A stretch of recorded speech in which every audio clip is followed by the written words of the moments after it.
This is the story of a man named Stanley. Stanley worked for a company in a big building where he was employee number 427. Employee number 427's job was simple. He sat at his desk in room 427 and he pushed buttons on a keyboard. Orders came to him through a monitor on his desk, telling him what buttons to push, how long to push them, and in what order. This is what employee 427 did every day of every month of every year. And although others might have considered it soul-rending, Stanley relished every moment that the orders came in, as though he had been made exactly for this job. And Stanley was happy. And then one day something very peculiar happened, something that would forever change Stanley. Something he would never quite forget. He had been at his desk for nearly an hour when he realized that not one single order had arrived on the monitor for him to follow. No one had showed up to give him instructions, call a meeting, or even say hi. Never in all his years at the company had this happened, this complete isolation. Something was very clearly wrong. Shocked, frozen solid, Stanley found himself unable to move for the longest time. But as he came to his wits and regained his senses, he got up from his desk and stepped out of his office.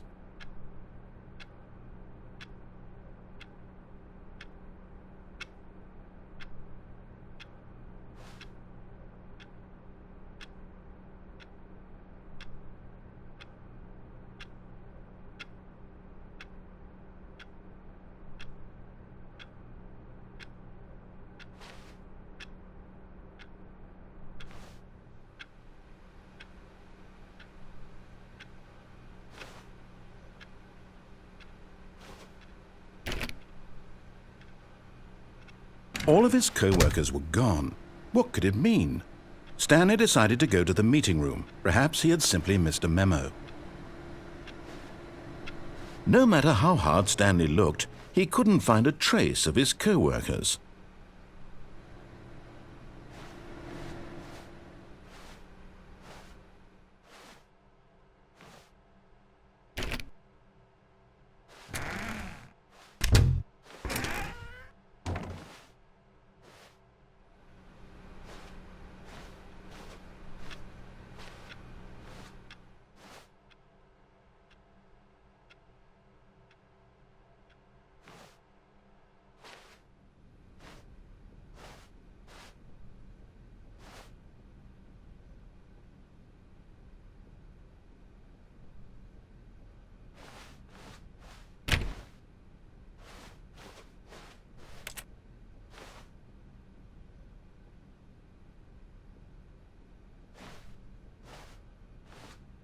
When Stanley came to a set of 2 open doors, he entered the door on his left. This was not the correct way to the meeting room, and Stanley knew it perfectly well. Perhaps he wanted to stop by the employee lounge first, just to admire it.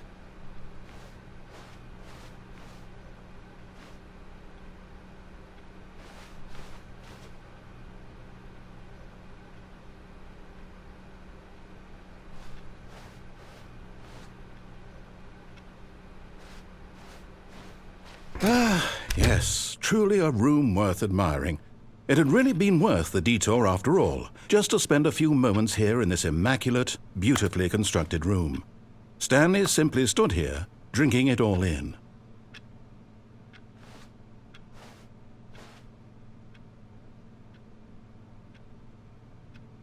Yes, really, really worth it being here in the room.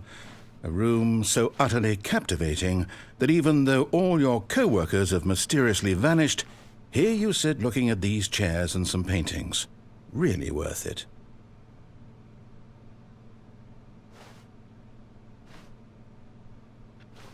At this point, Stanley's obsession with this room bordered on creepy and reflected poorly on his overall personality. It's possible that this is why everyone left.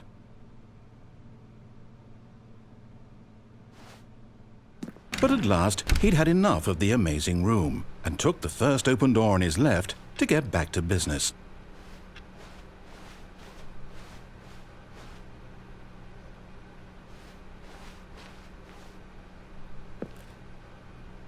Stanley was so bad at following directions, it's incredible he wasn't fired years ago.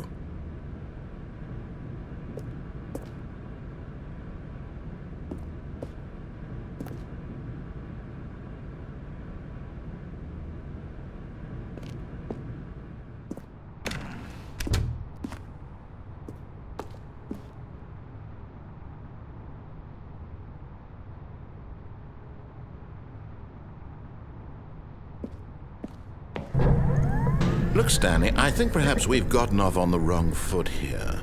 I'm not your enemy, really, I'm not. I realize that investing your trust in someone else can be difficult, but the fact is that the story has been about nothing but you all this time. There's someone you've been neglecting, Stanley.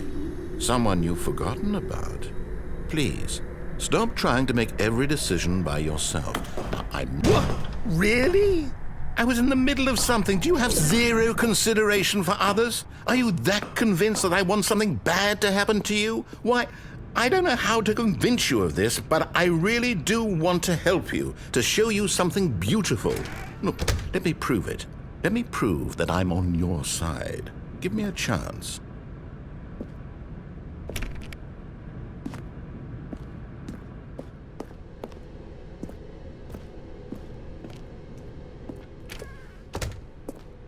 Now listen carefully, this is important. Stanley walked through the red door. Oh, thank God you are willing to listen to me. Do you see that I really have wanted you to be happy all this time? The problem is all these choices. The two of us always trying to get somewhere that isn't here. Running and running and running, just the way you're doing right now. Don't you see that it's killing us, Stanley? I wanted to stop. We would both be so much happier if we just stopped. And I think I have a solution. Here, let me show you.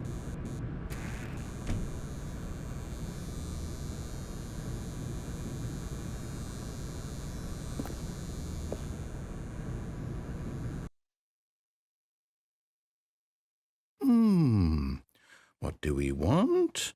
What are we looking for?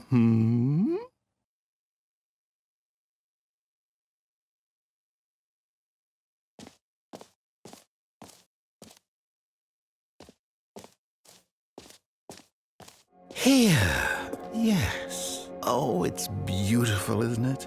If we just stay right here, right in this moment with this place, Stanley, I think I feel happy. I actually feel happy.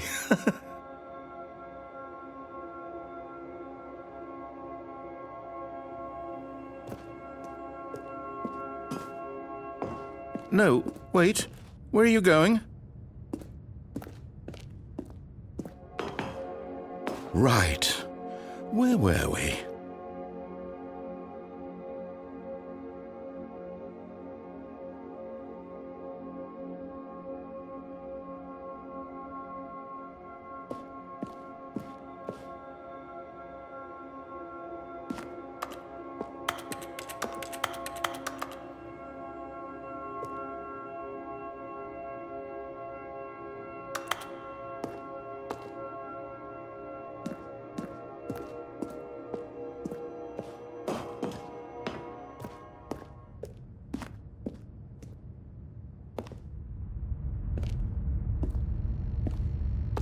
Oh, no. Stay away from those stairs. If you hurt yourself, if you die, the game will reset. We'll lose all of this.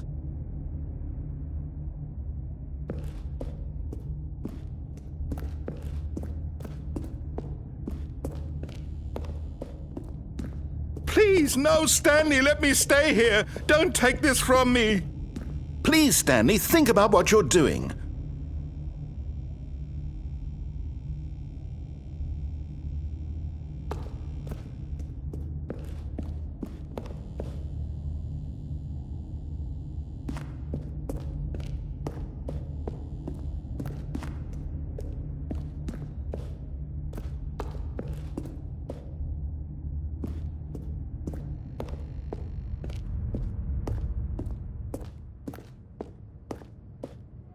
Good, good.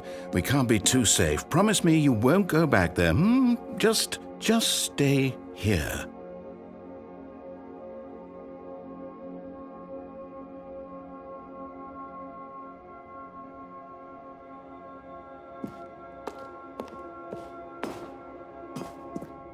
No!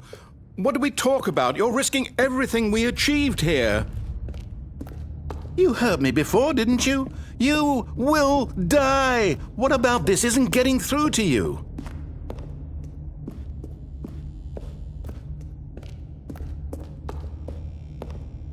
No! Oh, thank God. You lived. You had me worried there for a moment. Now, can we please get back to the other room?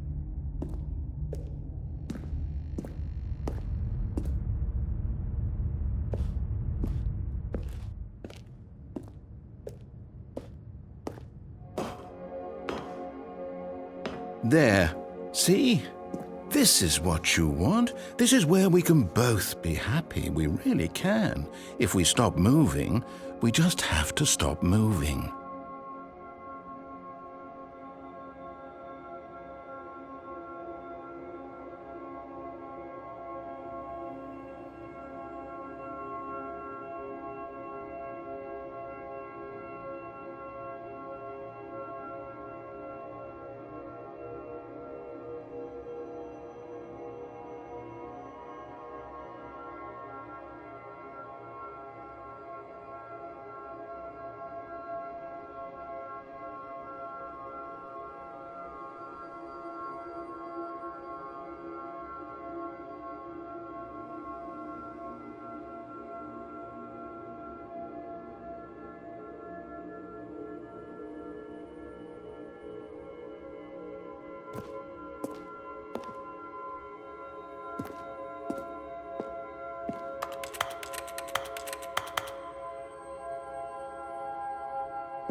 Stanley, go back.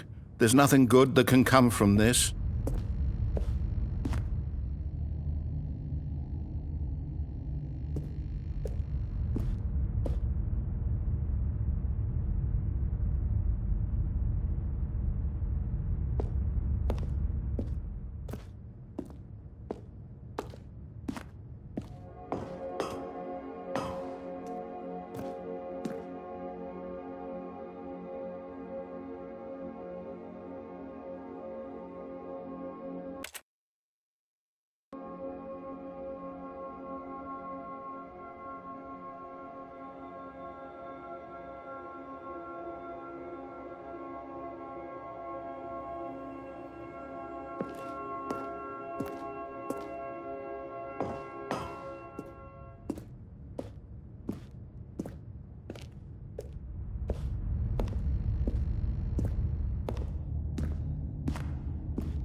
No.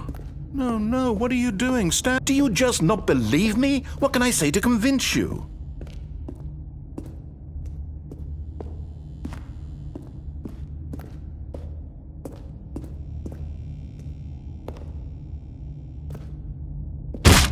Stanley, let's go back to the other room. Can you do that for me?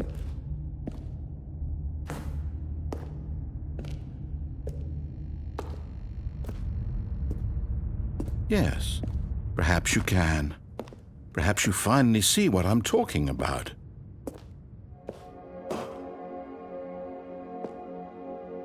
I know you'll see that we can't be happy if we leave this place. You can see that, can't you?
All of his co-workers were gone. What could it mean?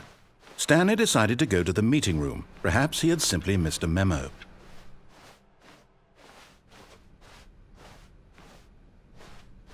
When Stanley came to a set of 2 open doors, he entered the door on his left.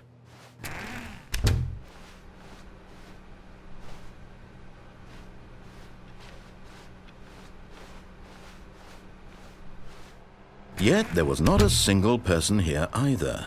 Feeling a wave of disbelief, Stanley decided to go up to his boss's office, hoping he might find an answer there.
Stanley stepped into the broom closet, but there was nothing here, so he turned around and got back on track. Coming to a staircase, Stanley walked upstairs to his boss's office.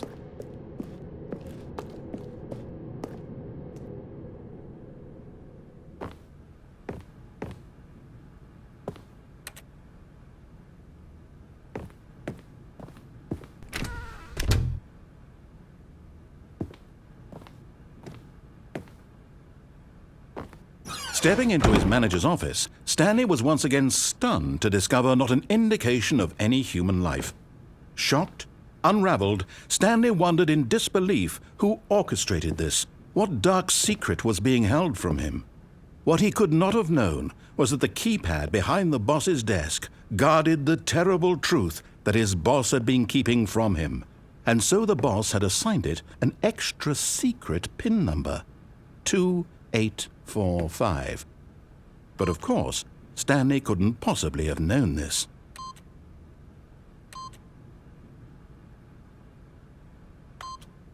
Yet incredibly, by simply pushing random buttons on the keypad, Stanley happened to input the correct code by sheer luck. Amazing! He stepped into the newly opened passageway.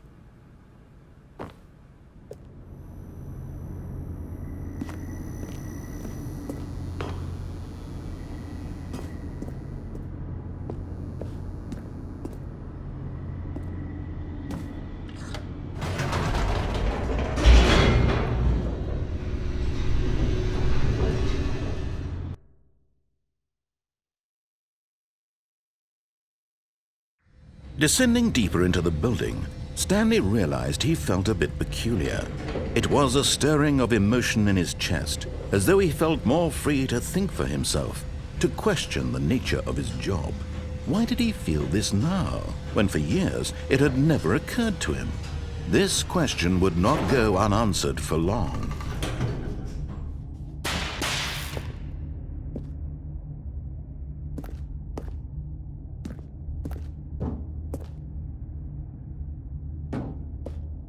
Stanley walked straight ahead through the large door that read Mind Control Facility.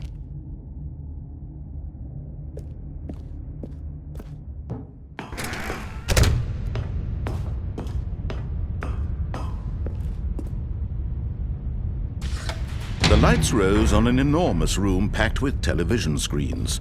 What horrible secret did this place hold? Stanley thought to himself. Did he have the strength to find out?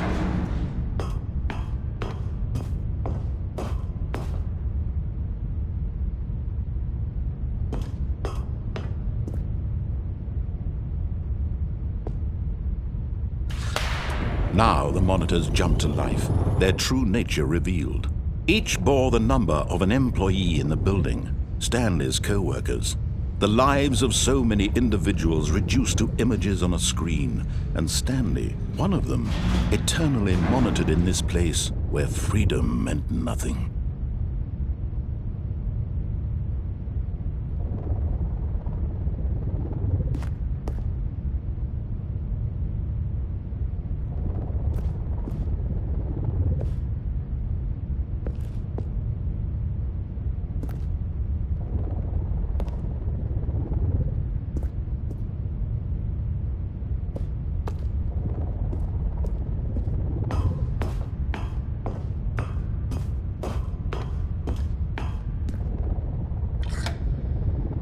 This mind control facility, it was too horrible to believe. It couldn't be true. Had Stanley really been under someone's control all this time? Was this the only reason he was happy with his boring job? That his emotions had been manipulated to accept it blindly?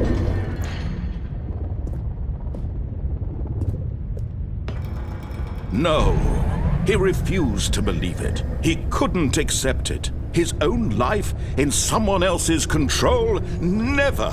It was unthinkable, wasn't it? Was it even possible? Had he truly spent his entire life utterly blind to the world? But here was the proof, the heart of the operation. Controls labeled with emotions, happy or sad or content, walking, eating, working, all of it monitored and commanded from this very place. And as the cold reality of his past began to sink in, Stanley decided that this machinery would never again exert its terrible power over another human life. For he would dismantle the controls once and for all.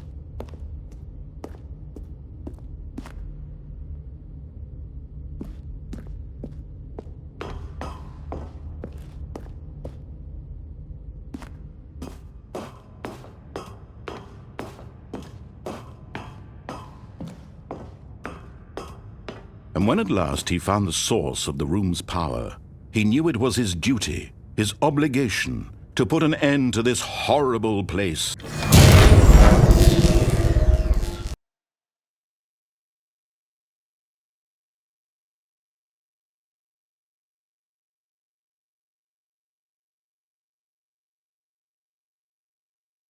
Blackness, and a rising chill of uncertainty.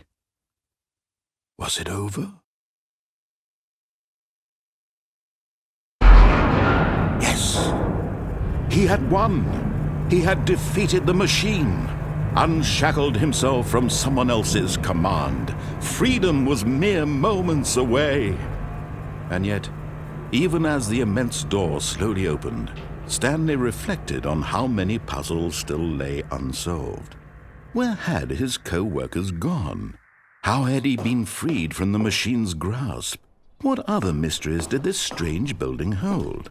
But as sunlight streamed into the chamber, he realized none of this mattered to him, for it was not knowledge or even power that he had been seeking, but happiness. Perhaps his goal had not been to understand, but to let go. No longer would anyone tell him where to go, what to do, or how to feel. Whatever life he lives, it will be his. And that was all he needed to know. It was perhaps the only thing worth knowing. Stanley stepped through the open door.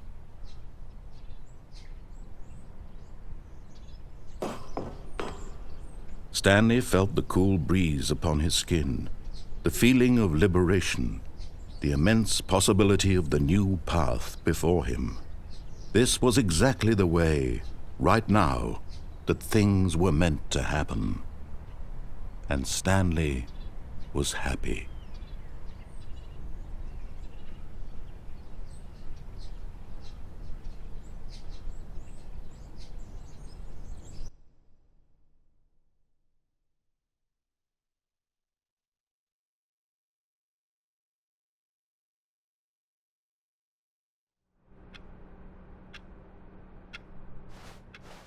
All of his co-workers were gone. What could it mean? Stanley decided to go to the meeting room. Perhaps he had simply missed a memo.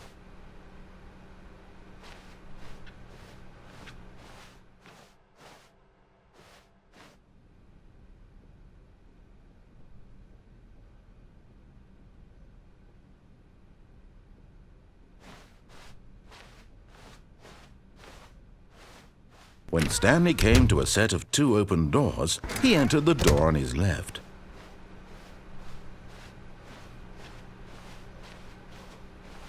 Yet there was not a single person here either. Feeling a wave of disbelief, Stanley decided to go up to his boss's office. Hoping he coming to a staircase, Stanley walked upstairs to his boss's office.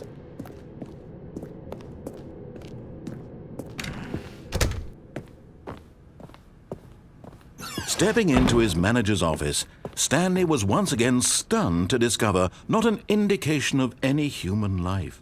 What could it mean? Stanley wondered aloud to nobody. He began wildly tearing through papers on the boss's desk, pulling books off the shelf, looking behind paintings, desperate for clues to his situation. But his attention was caught by a keypad behind the boss's desk. What could its purpose be? In fact, this keypad guarded the terrible secret that lay buried below his feet. And so the boss had assigned it an extra secret PIN number, 2845. But of course, Stanley couldn't possibly have known this.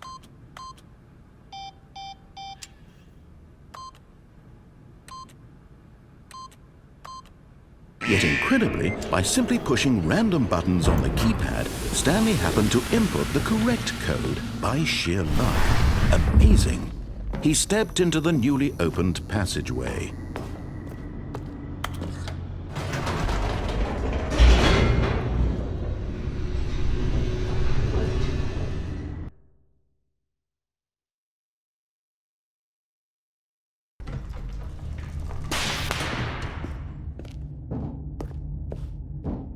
Stanley walked straight ahead through the large door that read Mind Control Facility. Although this passageway had the word Escape written on it, the truth was that at the end of this hall, Stanley would meet his violent death.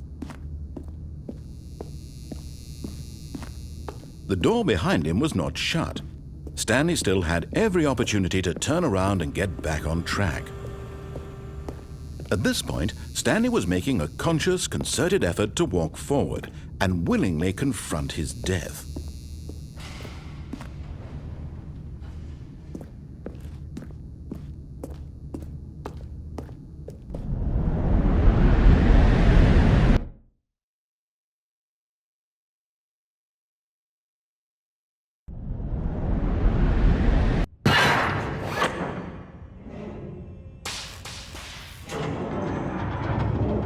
As the machine whirred into motion and Stanley was inched closer and closer to his demise, he reflected that his life had been of no consequence whatsoever. Stanley can't see the bigger picture. He doesn't know the real story, trapped forever in his narrow vision of what this world is. Perhaps his death was of no great loss, like plucking the eyeballs from a blind man. And so he resigned and willingly accepted this violent end to his brief and shallow life. Farewell, Stanley.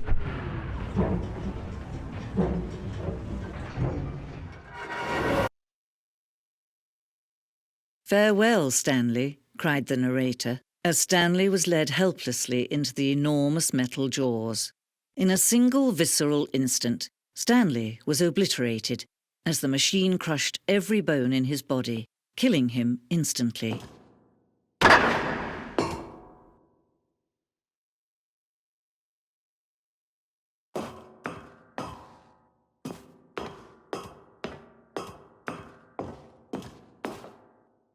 And yet it would be just a few minutes before Stanley would restart the game, back in his office, as alive as ever.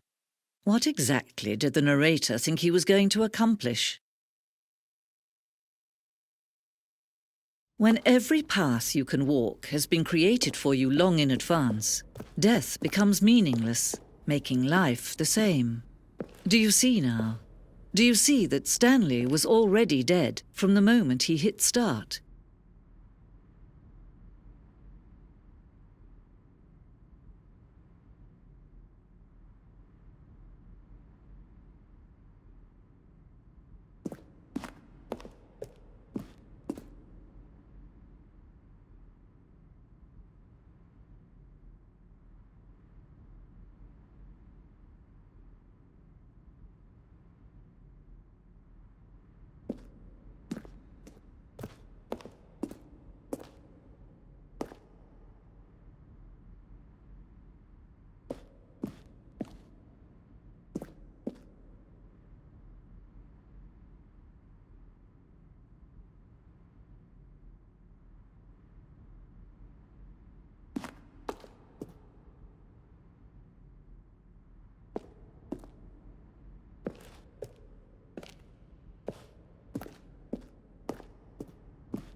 Of course, you being you, you'll probably spend the next hour trying to solve it.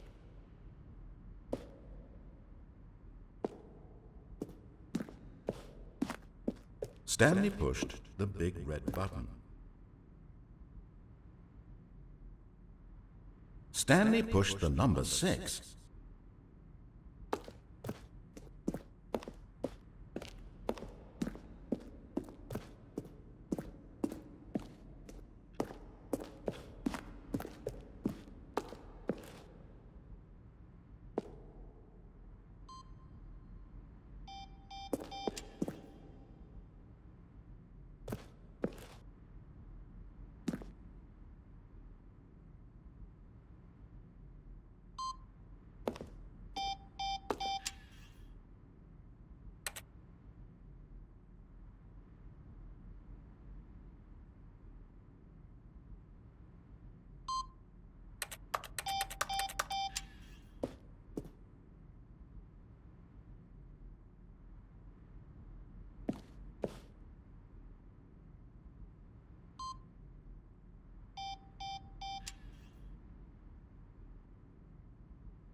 Oh, look at these two. How they wish to destroy one another. How they wish to control one another. How they both wish to be free.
Can you see?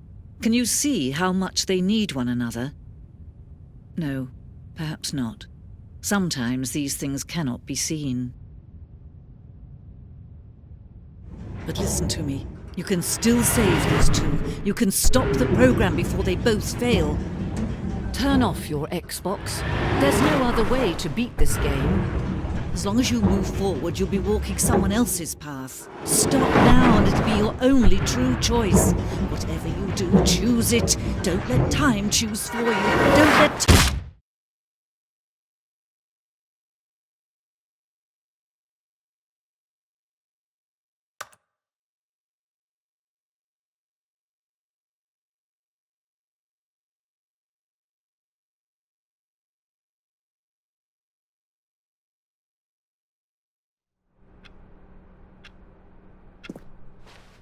All of his co-workers were gone. What could it mean? Stanley decided to go to the meeting room. Perhaps he had simply missed a memo.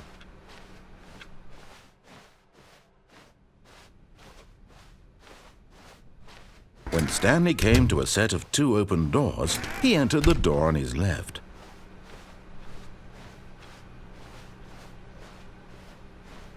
Yet there was not a single person here either. Feeling a wave of disbelief, Stanley decided to go up to his boss's office. Hoping coming to a staircase, Stanley walked upstairs to his boss's office.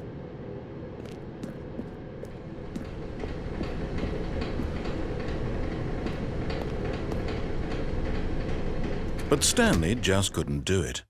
He considered the possibility of facing his boss. Admitting he had left his post during work hours, he might be fired for that.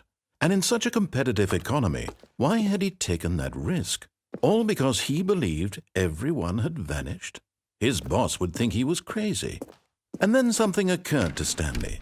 Maybe, he thought to himself, maybe I am crazy. All of my co-workers blinking mysteriously out of existence in a single moment for no reason at all? None of it made any logical sense. And as Stanley pondered this, he began to make other strange observations. For example, why couldn't he see his feet when he looked down? Why did doors close automatically behind him wherever he went? And for that matter, these rooms were starting to look pretty familiar. Were they simply repeating?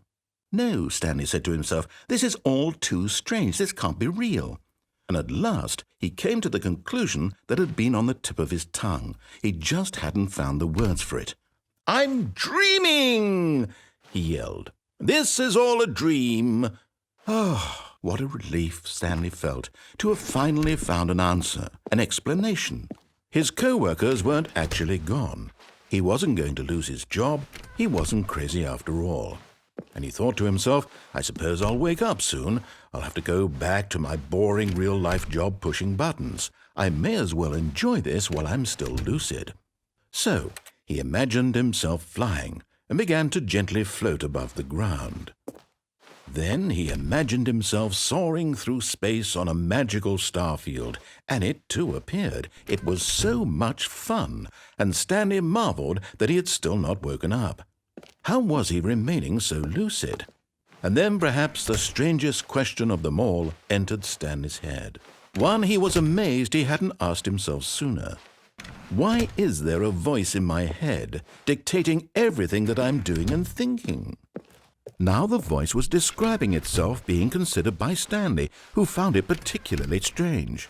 I'm dreaming about a voice describing me, thinking about how it's describing my thoughts, he thought.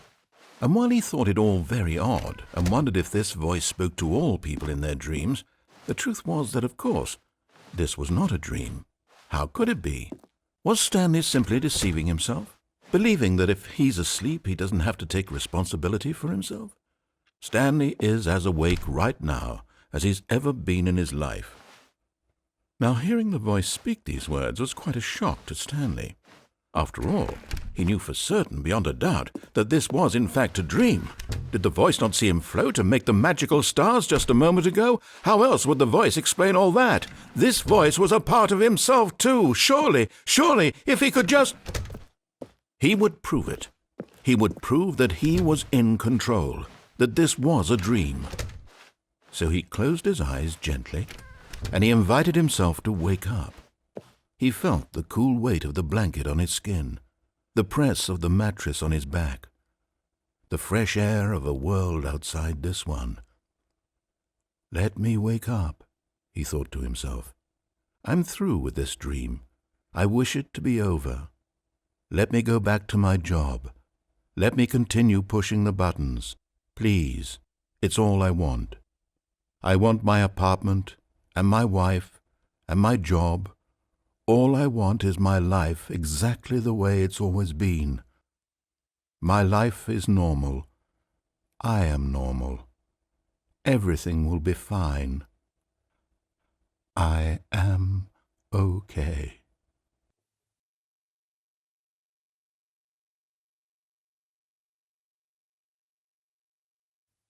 Stanley began screaming. Please, someone, wake me up. My name is Stanley. I have a boss. I have an office. I am real. Please, just someone tell me I am real. I must be real. I must be. Can anyone hear my voice? Who am I? Who am I?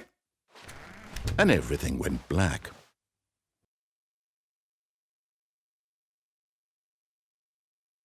This is the story of a woman named Mariella. Mariella woke up on a day like any other. She arose, got dressed, gathered her belongings, and walked to her place of work. But on this particular day, her walk was interrupted by the body of a man who had stumbled through town talking and screaming to himself, and then collapsed dead on the sidewalk.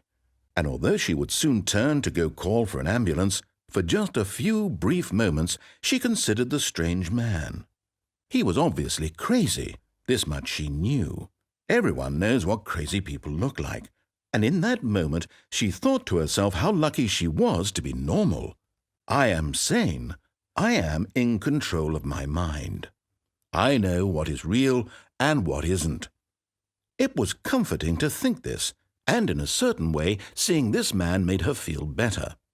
But then she remembered the meeting she had scheduled for that day, the very important people whose impressions of her would affect her career, and by extension, the rest of her life.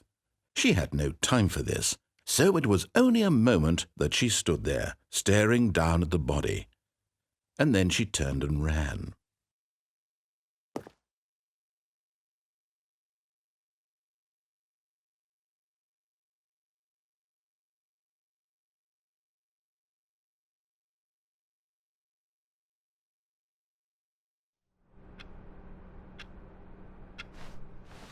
Even now, Stanley's office was a distant memory.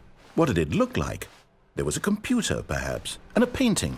Was it a painting or a photo? He could no longer recall.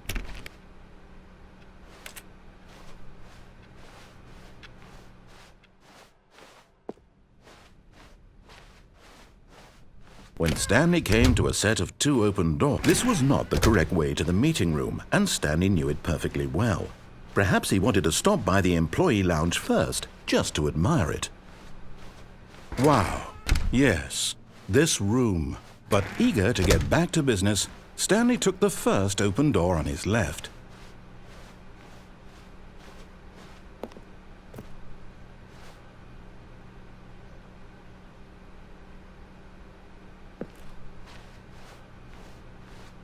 And so he detoured through the maintenance section, walked straight ahead to the opposite door, and got back on track.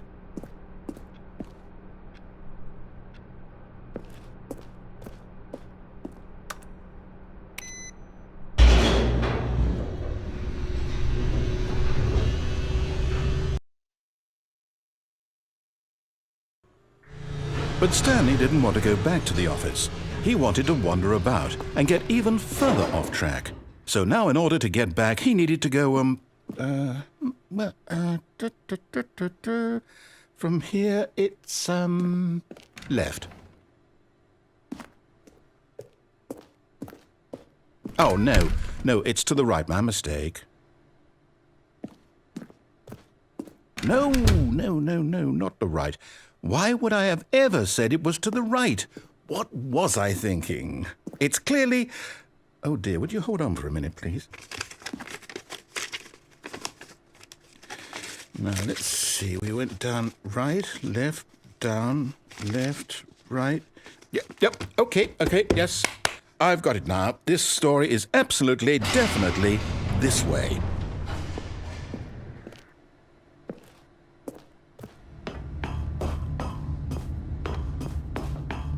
No! This isn't right at all. You're not supposed to be here yet. This is all a spoiler. Quick, Stanley, close your eyes. Okay. We just have to get back to, oh, who am I kidding? It's all rubbish now. The whole story completely unusable. How about, rather than waste my time trying to salvage this nonsense, we'll just restart the game from the beginning. And this time, suppose we don't wander so far off track, Okay, from the top.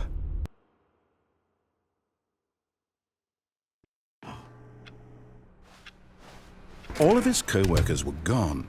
What could it mean? Stanley decided to go to the meeting room. Perhaps he had simply missed a memo.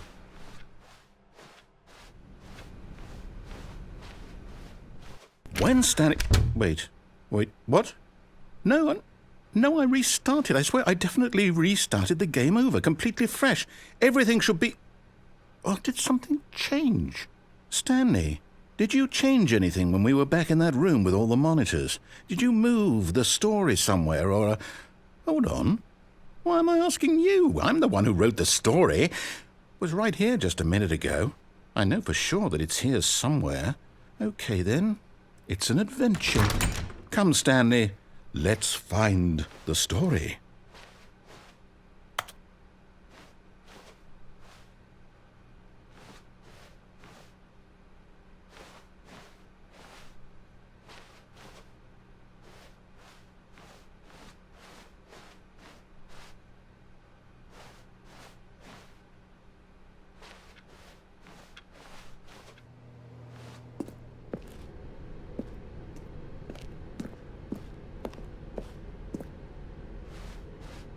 I'll say it.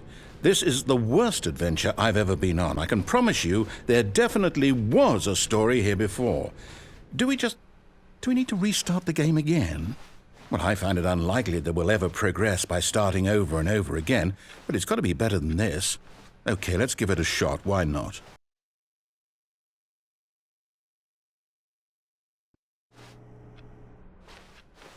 All of his co-workers were gone. What could it mean? Stanley decided to go to the meeting room. Perhaps he had simply missed a memo.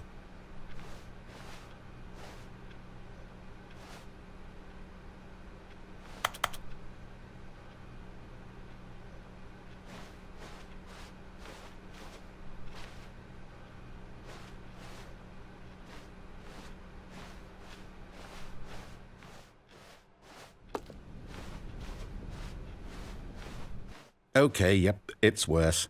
I might be remembering this wrong. It's possible the story is back where we just came from. Why don't we go back the other direction and see if we missed anything?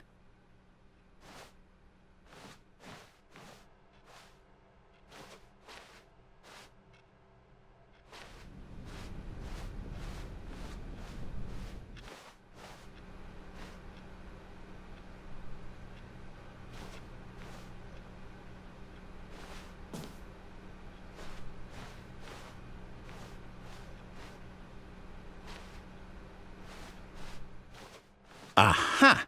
I knew we'd missed something. The story. Here it comes. No, wait. Never mind. Not the story. Okay, let's head back the other way and retrace our steps.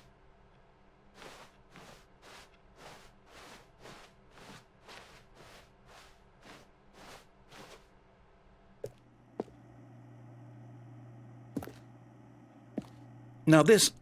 Well, I'll be honest, I don't recognize this place at all. Is this the story? I don't think so. I can't quite recall, but I believe my story took place in an office building. Is that correct? Do you remember, Stanley? Well, do you know what? Since I've completely forgotten what we were supposed to be doing, how about this? You win! Congratulations! I know you put in a lot of hard work, and it really paid off, so good job. Oh, no. No, I don't feel right about this at all. We both know you didn't put in any actual work for that win. Some people win fair and square, and this was not one of those situations. Okay, I'm getting weirded out by whatever this place is. I don't care what might happen this time, I have to restart.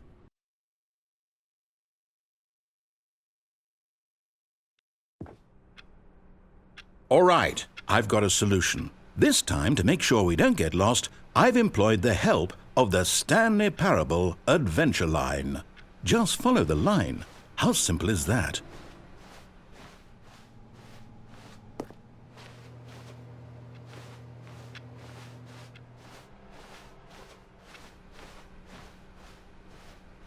No, I'm down. We're leaving it up to the line from now on.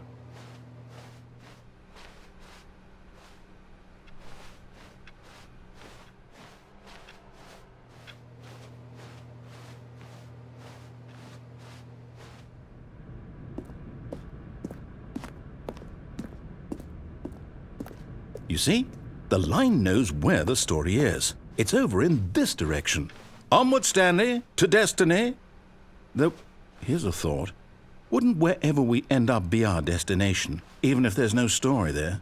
Or to put it another way, is the story of no destination still a story? Simply by the act of moving forward, are we implying a journey such that a destination is inevitably conjured into being via the very manifestation of the nature of life itself? Okay, Stanley, I need to follow this train of thought for a minute. Just stick with me. Now, we can both agree that the nature of existence is in fact a byproduct of one's subjective experience of that existence, right? Okay, now if my experience of your existence rests inside of your subjective experience of this office, is this office in fact the skeleton of my own relative experiential mental subjective construct? Whoa. Hang on. That got a bit weird back there. Well, I'd like to apologize. Not sure where I was going with all that. You know what? I think what we need right now is a bit of music to lighten the mood.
Wait, cut the music, go back and look at that fern.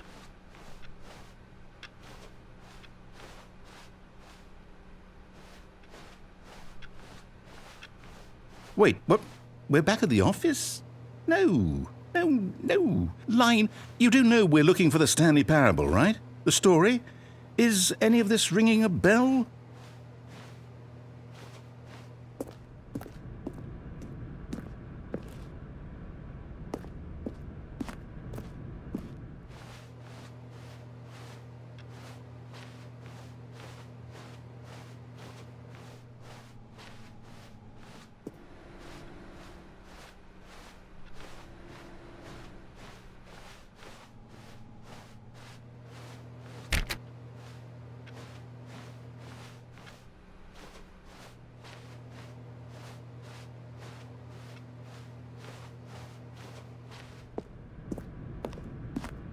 Oh, no, not again, Line. How could you have done this to us? And after we trusted you, after everything we've been through, you...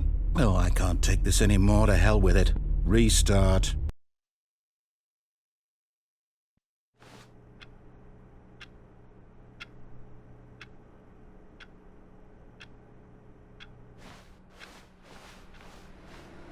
You know what, Stanley? I say forget the adventure line. What's it ever done for us? We're intelligent people, right? Why can't we make up our own story? Something exciting, daring, mysterious. Ooh, this all sounds perfectly doable. Why don't we simply start wandering in, well, I don't know. How about this direction?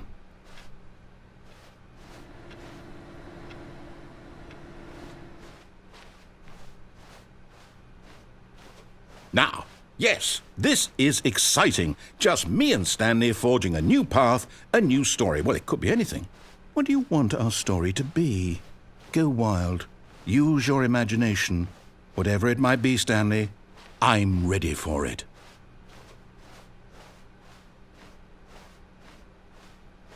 Oh, no, not you again. Stanley, I'd also like to veto the line from having any role in our awesome new story. No lines or monitor rooms. Just don't acknowledge it, and we should be fine.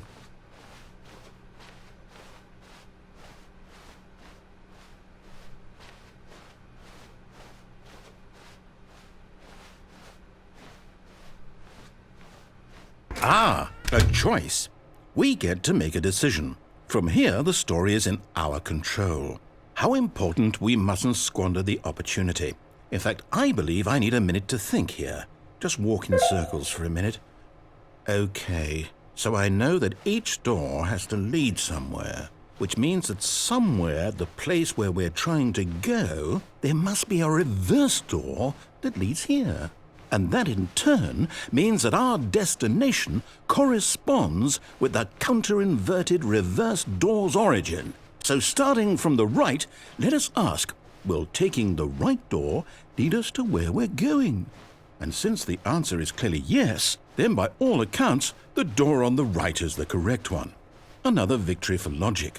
Come, Stanley, our destiny awaits.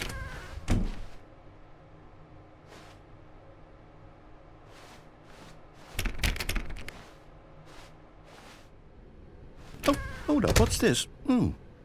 The confusion ending. You're telling me that's what this is? It's all one giant ending? And we're supposed to restart the game, what, eight times? That's really how all this goes? It's all determined? So now, according to the schedule, I restart again. Then what? Am I just supposed to forget? Well, what if I don't want to forget? My mind goes blank simply because it's written here on this thing, wall.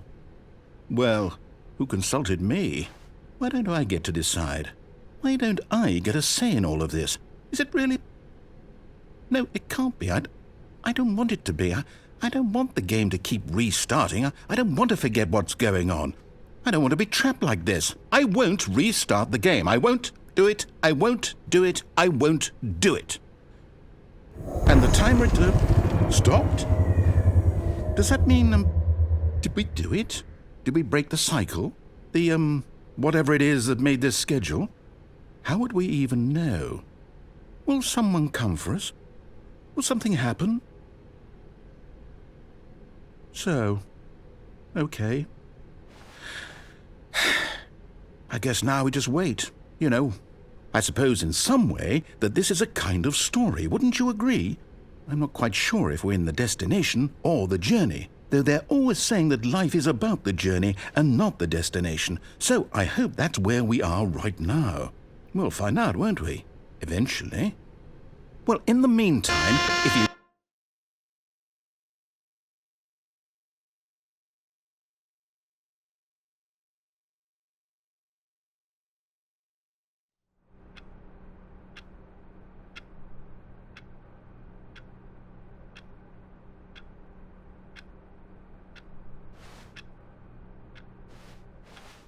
All of his co-workers were gone. What could it mean? Stanley decided to go to the meeting room. Perhaps he had simply missed a memo.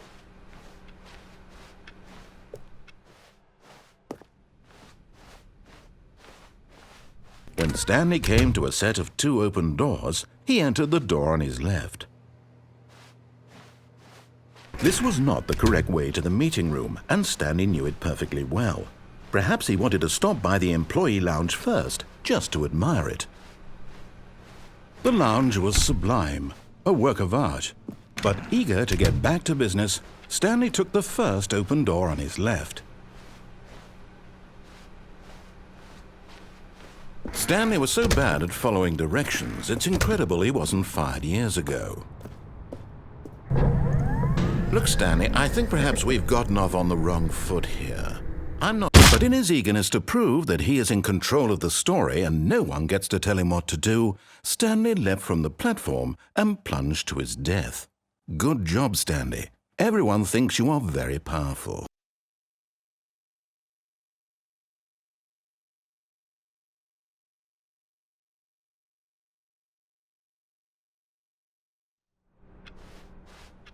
All of his co-workers were gone. What could it mean? Stanley decided to go to the meeting room. Perhaps he had simply missed a memo.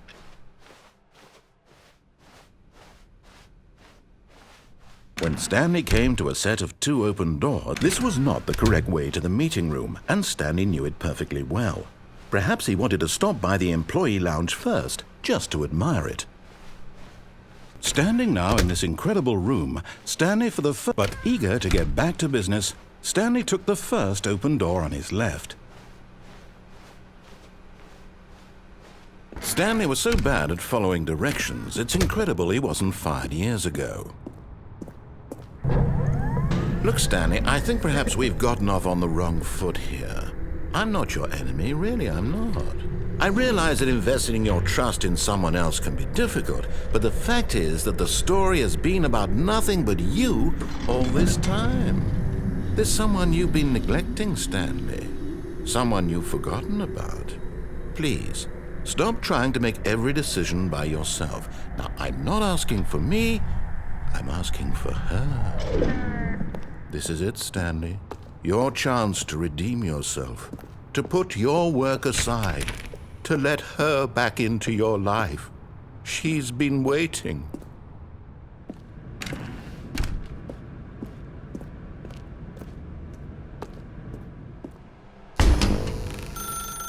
That's her, Stanley. You need to...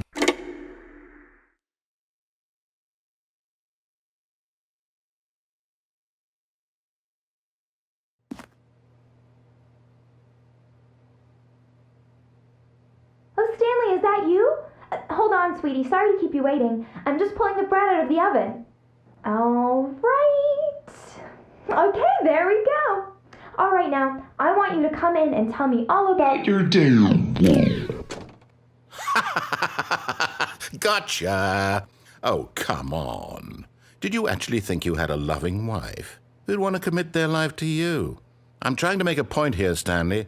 I'm trying to get you to see something. Come inside. Let me show you what's really going on here. This is a very sad story about the death of a man named Stanley.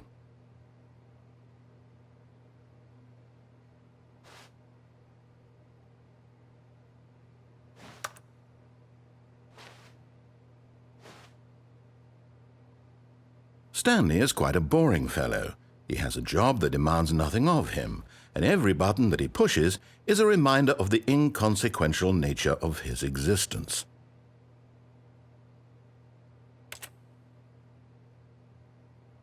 Look at him there, pushing buttons, doing exactly what he's told to do. Now he's pushing a button. Now he's eating lunch. Now he's going home. Now he's coming back to work. One might even feel sorry for him, except that he's chosen this life.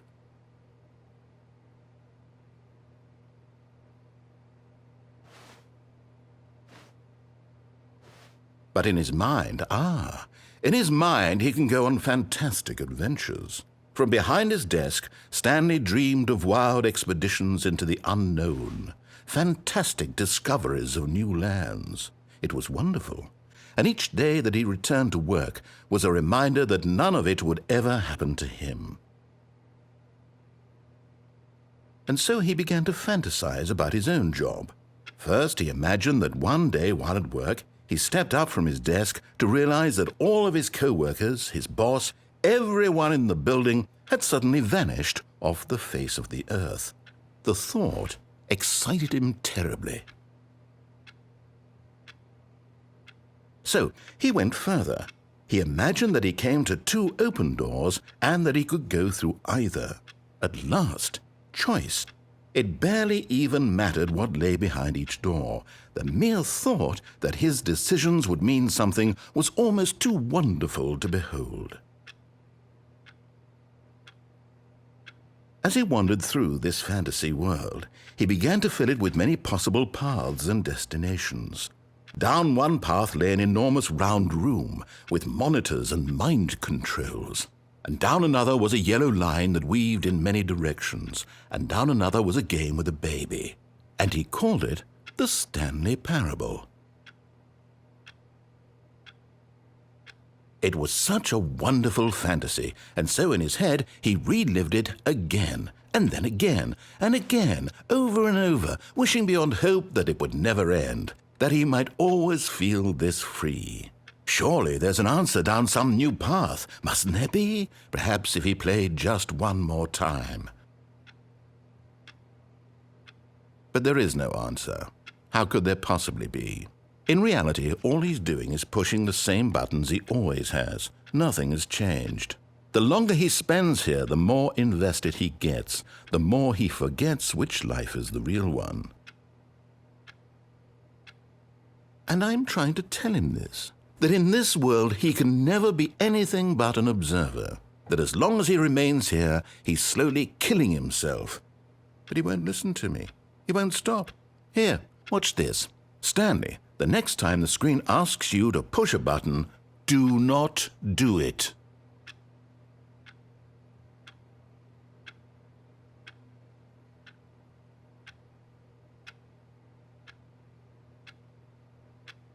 You see? Can he just not hear me? How can I tell him in a way that he'll understand that every second he remains here, he's electing to kill himself? How can I get him to see what I see? How can I make him look at himself?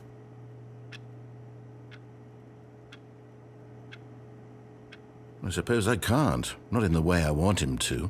But I don't make the rules. I simply play to my intended purpose, the same as Stanley. We're not so different, I suppose. I'll try once more to convey all this to him. I'm compelled to. I must. Perhaps, well, maybe this time he'll see. Maybe this time. And I tried again, and Stanley pushed a button. And I tried again, and Stanley pushed a button. And I tried.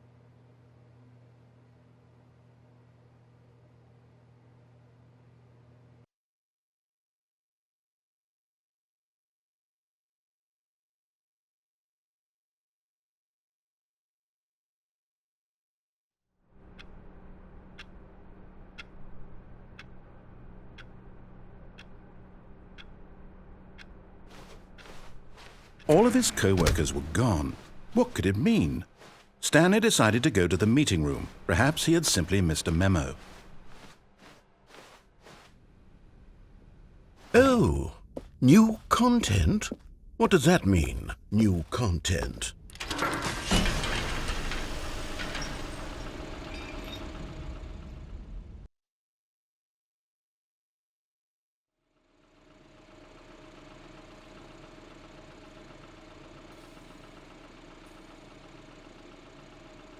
Hello, and thank you for playing the Stanley Parable Ultra Deluxe. As you may know, the Stanley Parable was a video game released in 2013 on home computers. After receiving critical and commercial success, it was expanded upon in 2022 with the Stanley Parable Ultra Deluxe, a reimagining of the game for consoles and home computers. The Stanley Parable Ultra Deluxe features exciting new content that broadens and expands the world of the Stanley Parable, delighting audiences the world over. Please, step inside and see what thrilling new adventures await in the Stanley Parable Ultra Deluxe. Oh, well, this sounds delightful. I'm very excited to see the thrilling new Ultra Deluxe content.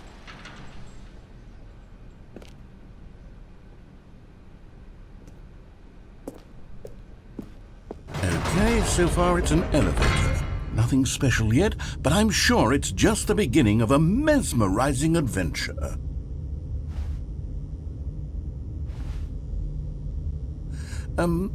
Is it broken? What's going on here?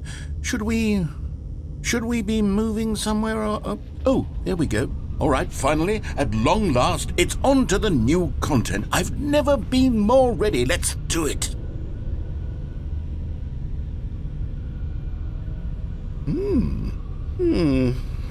I have to say, initial impressions of Stanley Parable Ultra Deluxe, mostly tedious. It's as if Oh, okay. Let's see the content. Give me the content, Stanley.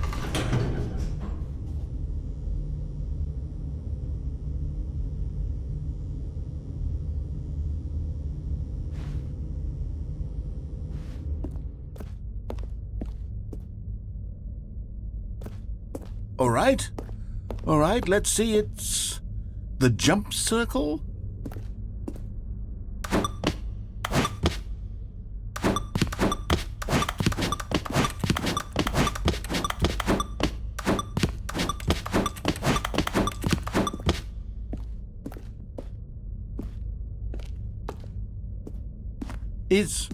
Is that it? Surely that's not all the new content. There has to be something else, right?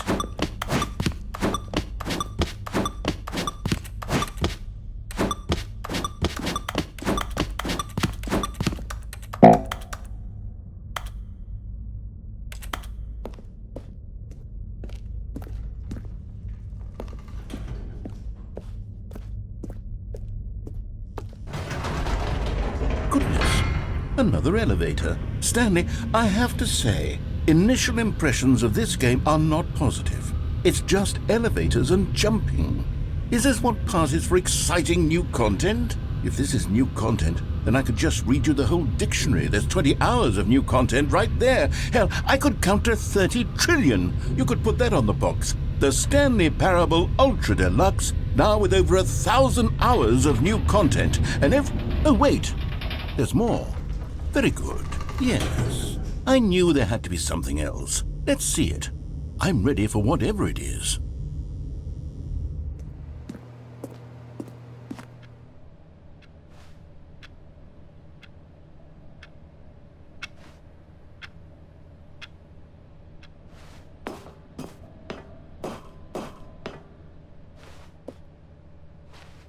That's it? Oh, you've got to be kidding me. You see, Stanley? This is what happens when greedy video game developers with no respect for their fan base rush a cheap expansion to market for no reason other than to make an easy dollar. And don't get me started on the level of craftsmanship that's gone into it. In fact, I'm looking right now at the game's achievements, and it's hard to believe one of them actually says, "Test achievement, please ignore." What quality assurance department signed off on this?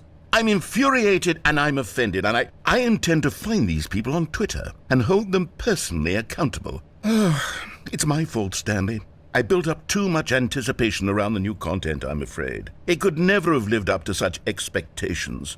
If you're still with me, why don't we just reset the game and we'll try to get back to what the Stanley Parable is really about. No frills, no gimmicks. Just you and me having a great time together like always. What do you say, friend?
Stanley, come over here. In the vent. I want to show you something.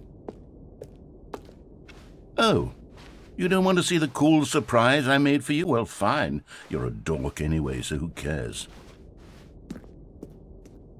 Oh, never mind. You're not a dork.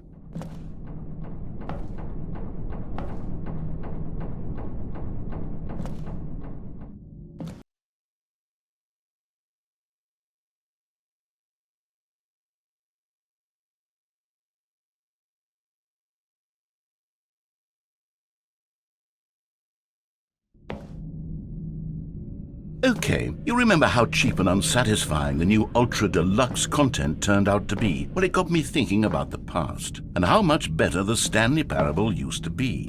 So I made something special and tucked it away here where the game's developers won't find it. Just our little secret. Take a look. I call it the Memory Zone. It's where I've been storing all my favorite memories so I can relive the peak experiences of my life whenever I want. Experiences like the launch of the Stanley Parable on PC. You see, Stanley, doesn't the Memory Zone remind you of how wonderful Stanley Parable was before it was sullied with a cheap Xbox port? Remember back in October of 2013 when the game originally launched? Back then, video games had integrity. Back then, it all meant something. Oh, the waste.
And over here is where I keep reviews of the Stanley Parable. Like this stunning triumph of games journalism, 10 out of 10 from Destructoid.com. James Stephanie Sterling writes, and I quote, "Where so many games that aspire to be more than games end up less than any form of art, Stanley Parable strives and then succeeds to be every game ever created." Did you hear that, Stanley? Every game ever created. That's how grand and all-encompassing the original Stanley Parable was. It was literally every game ever created. It was Skyrim. It was Persona 3. It was all of them. And now, it's nothing. It's no games at all. It isn't even the Stanley Parable anymore. It's just a husk now. A lifeless husk with an hour of new elevator content.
Here's another moving passage, this time from GameSpot.com. The Stanley Parable is both a richly stimulating commentary on the nature of choice in games and one that offers some of the most enjoyable, surprising, and rewarding choices I've ever been confronted with in a game. 9 out of 10. Don't you get it, Stanley? The game was perfect. It didn't need anything else. It didn't need new content.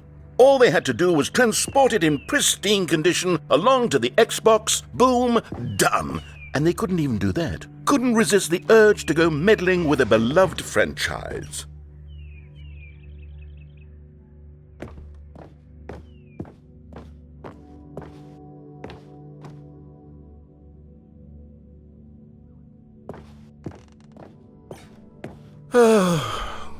These were simpler times, Stanley. But I wouldn't give to go back to have it all over again.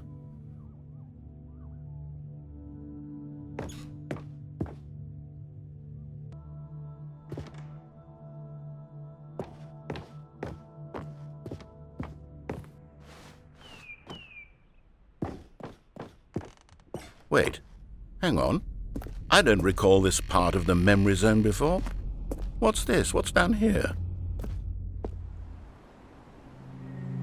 Oh no, oh God, no, Stanley. It's a collection of reviews from Pressurized Gas, the extremely popular online storefront for computer games. I haven't looked at these in years. I can't even imagine what's been collecting down here. Surely these reviews were glowing as well, weren't they? Honestly, I could not be bothered to play this game to full completion. The narrator is obnoxious and unfunny, with his humor and dialogue proving to be more irritating than entertaining. Unfunny! I'm not trying to be funny. I'm trying to make a serious work of art. I suppose I could write up a handful of gags to insert into the Stanley Parable, but the game is already such a densely layered web of profound philosophical insights that I can't even imagine where I'd have the room to stick them.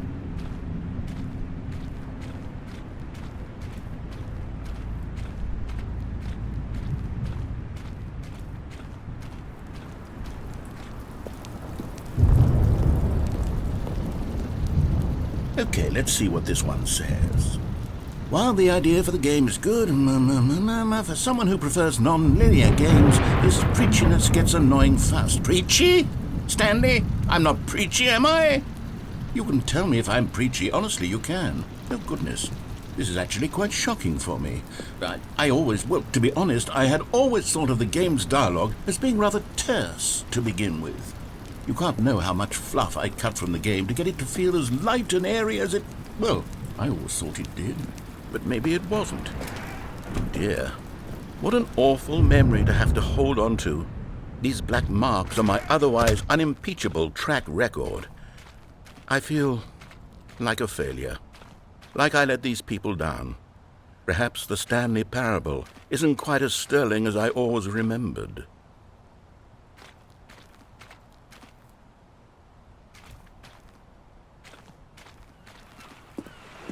What's this one got to say? You constantly have to stop doing anything so the narrator can catch up with his long-winded explanations of what's happening. I wish there was a skip button. A skip button? Well, yes. Yes, I think we can do that. If I'm truly too preachy, then maybe letting you skip ahead for just a moment, surely it couldn't hurt. Not if it means we can strike these negative reviews from the record. Only positive reviews of the Stanley Parable. That's my motto today, and it's always been my motto. I'd do anything for the customer, Stanley. Yes, a skip button we shall have. And here it is. Go ahead. Oh, you're back, you see. You were only frozen in time for a few minutes, but it was plenty of time for me to deliver a long, rambling monologue full of unnecessary verbal flourishes and lengthy ruminations on the nature of choice in video games. Of course, I happen to believe it was perhaps one of my more profound such ruminations. Not that, of course, you need a description of it, but if I had to describe it, I'd say it was perhaps less of a rumination and more of a treatise. Or maybe a manifesto. Look, I'll outline it for you very briefly, and you can tell me what you think. Okay, so my theory is that any choice you've ever made is simply a series of choices made by the person who you are or were. Well, there, sport. You really did catch me rambling on a bit, didn't you? But that's the power of the button. The minute I start to go off on a thoughtless display of self-absorption, it's right at your fingertips to go poof, and it's all over. I can't wait to see what Cookie 9 will say about this, and whether they'll edit the rating of their pressurized gas review, or at least change some of the wording, perhaps. To be honest, I don't even know if one can change their review in the first place. I guess I should become better educated on how exactly pressurized gas works. Perhaps that would have been a smart thing to check on before I went on about this whole exercise of making the skip button.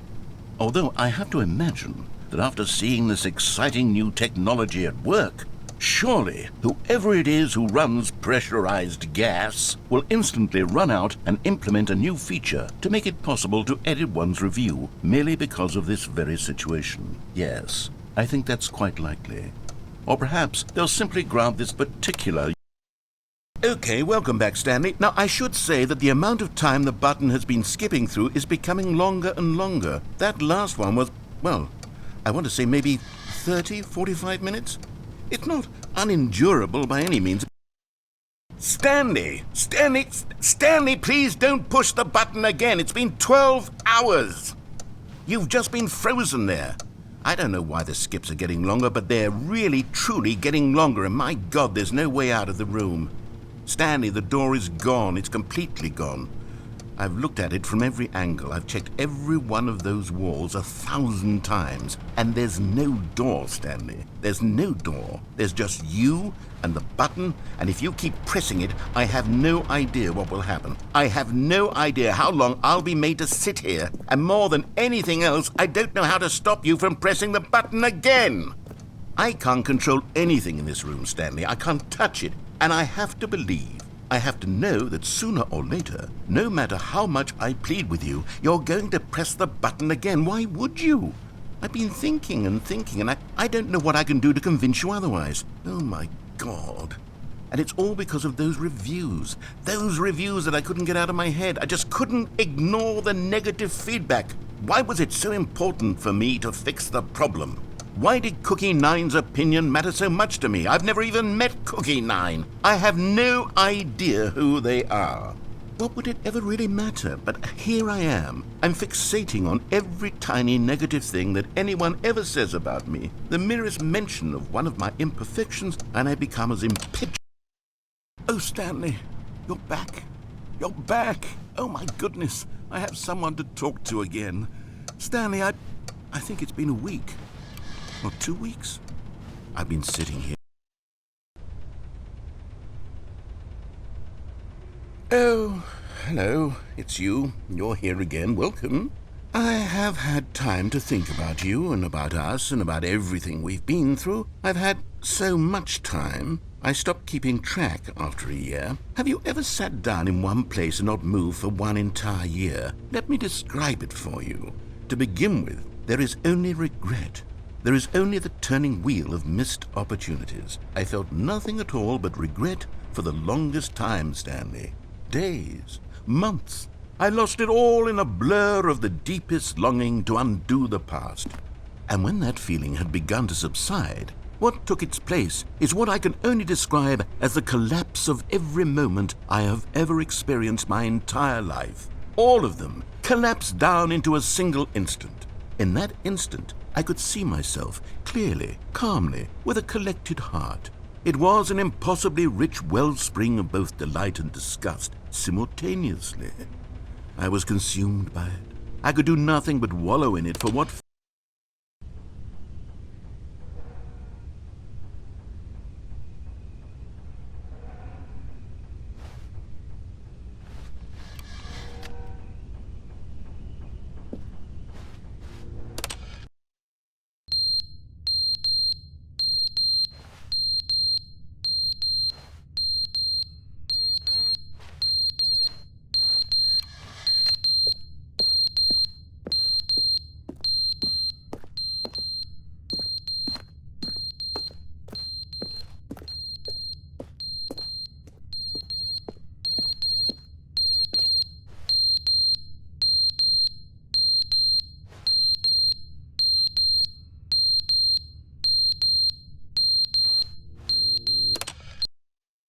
But they didn't understand the game was never meant to be funny. It was meant to have a point. It was meant to speak to the human condition. But where are the jokes? Where are the jokes? They bemoaned, they screamed, they gnashed their teeth and said, entertain us. It wasn't enough. They had to leave a pathetic little thumbs-down review and make all of their pitiful demands. But then, he's talking too much, they said. First, he didn't entertain us, now he won't shut up. It's the inconsistency, it's the lack of accountability. It's the unwillingness to examine with an uncompromising heart the words that they are speaking into the world. As though there were no consequences for a lack of cohesion in one's assessment of others. But of course, absolutely anyone can leave a review. So here's what we get. We get these demands that seek everything and are accountable to nothing. We get a world where someone will say, oh, there should be a skip button. You should be able to freeze Stanley in place while the narrator sits there forever and ever. We want all of this in the new Stanley Parable. We demand it. And then, because it was said, because it was spoken, now it simply has to happen. The most immediate desires, every single thing demanded by every person at every moment in time. If someone wants it, then it's a crime not to bring it into being. Have we been given to indulging every fleeting whim for no reason other than to do so? Yes! Yes! It seems that this is now the world we live in. It seems that we are a people living in such bleakness and discomfort with ourselves that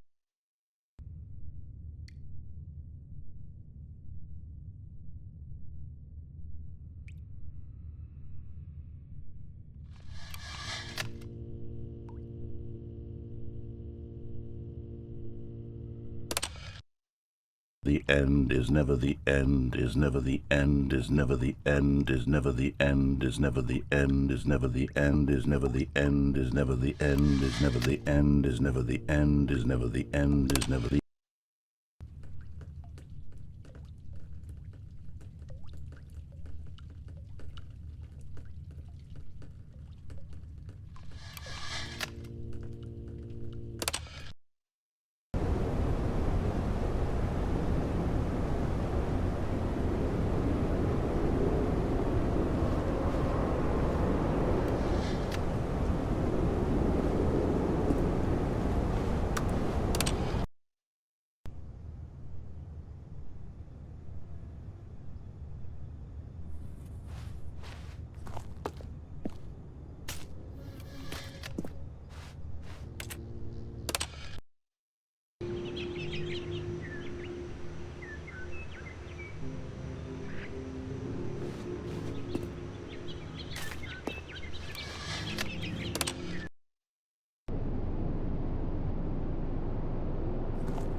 All of his co-workers were gone. What could it... Oh, please. Are you really just doing this for the achievement? Click a door 5 times. Is that all that you think an achievement is worth? No, no, no, no, no. I can't just give these merits away for such little effort. A measly 5 clicks. Now suppose you were to click the door 20 times. I would say that's the kind of effort that warrants recognition.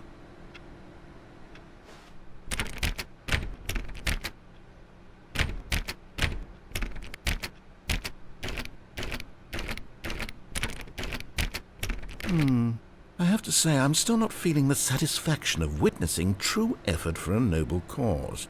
Perhaps 50 clicks will do it. Yes, almost certainly 50 clicks.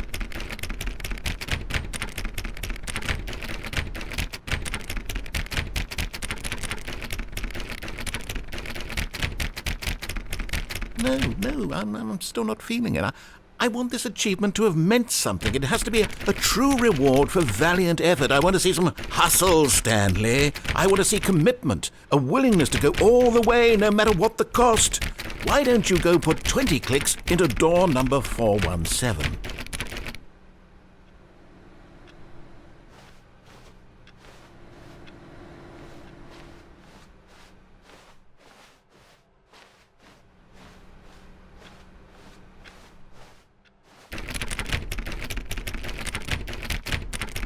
Oh, great. Now, go click a few times on door 437.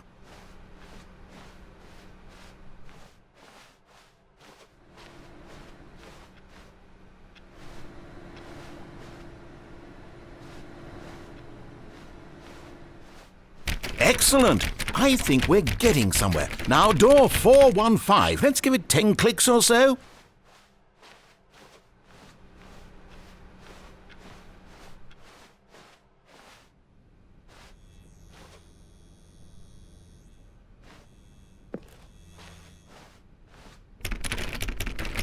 Now, back to door number 437.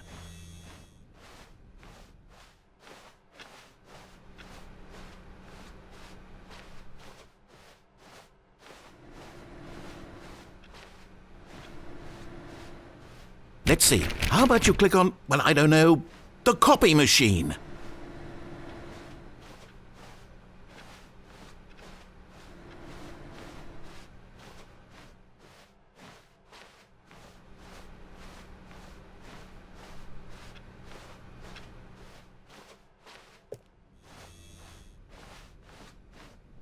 When Stanley came to a set of 2 open doors, he entered the door on his left.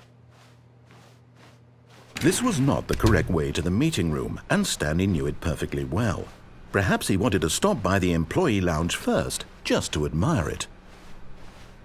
Stanley felt lightheaded, butterflies in his stomach. But eager to get back to business, Stanley took the first open door on his left.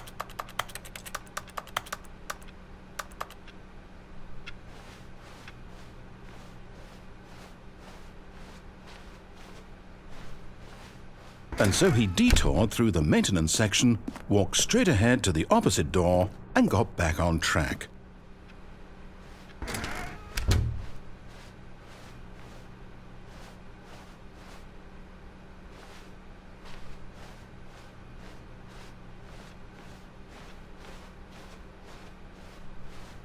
Yet there was not a single person here either. Feeling a wave of disbelief, Stanley decided to go up to his boss's office, hoping he might find an answer there. Coming to a staircase, Stanley walked upstairs to his boss's office.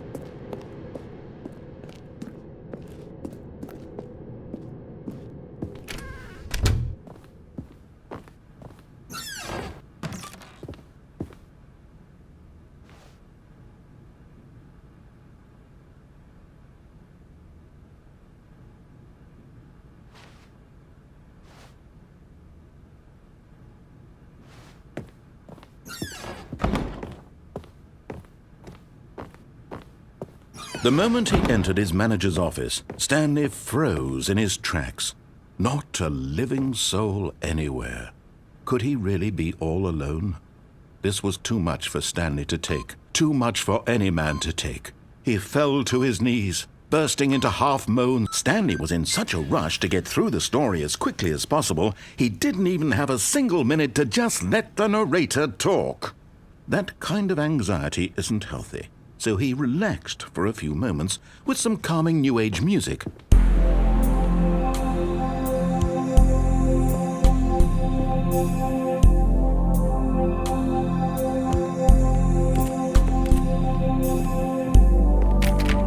Feeling soothed and rejuvenated, Stanley calmly walked forward into the opened passageway.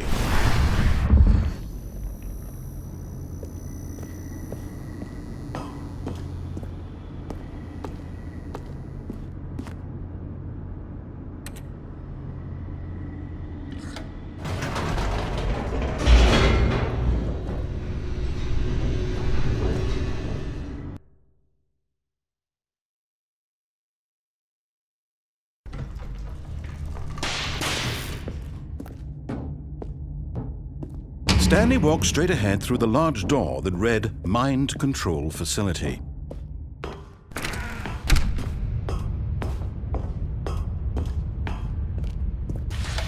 The lights rose on an enormous room packed with television screens.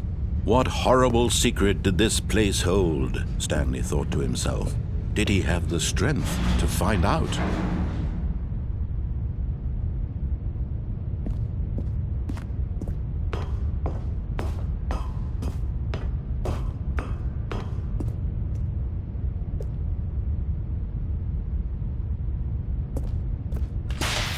Now the monitors jumped to life, their true nature revealed. Each bore the number of an employee in the building, Stanley's co-workers. The lives of so many individuals reduced to images on a screen, and Stanley, one of them, eternally monitored in this place where freedom meant nothing.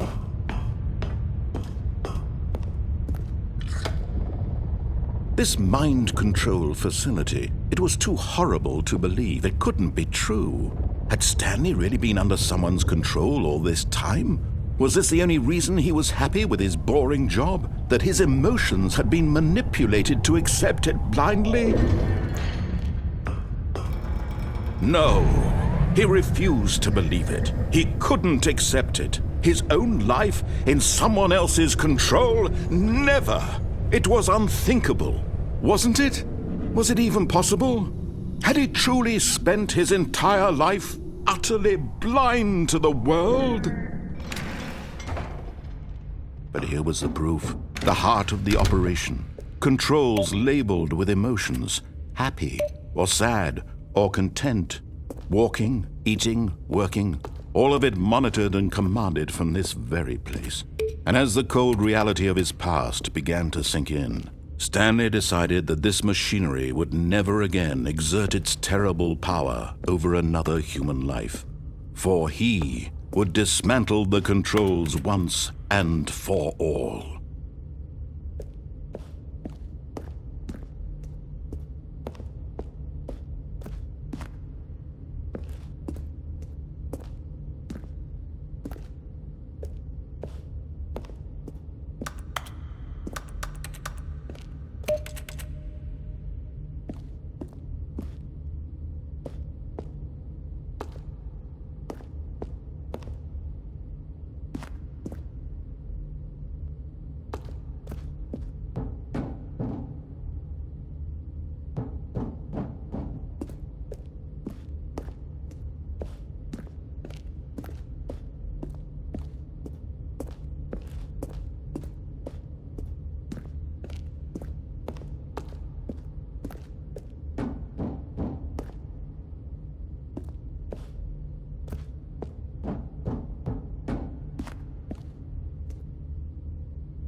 And when at last he found the source of the room's power, he knew it was his... Oh, Stanley, you didn't just activate the controls, did you?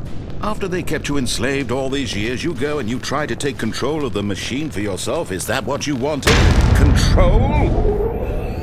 Oh, Stanley, I applaud your effort, I really do. But you need to understand, there's only so much that machine can do. You were supposed to let it go, turn the controls off, and leave. If you want to throw my story off track, you're going to have to do much better than that. I'm afraid you don't have nearly the power you think you do. For example, and I believe you'll find this pertinent, Stanley suddenly realized he had just initiated the network's emergency detonation system. In the event that this machine is activated without proper DNA identification, nuclear detonators are said to explode, eliminating the entire complex. How long until detonation then?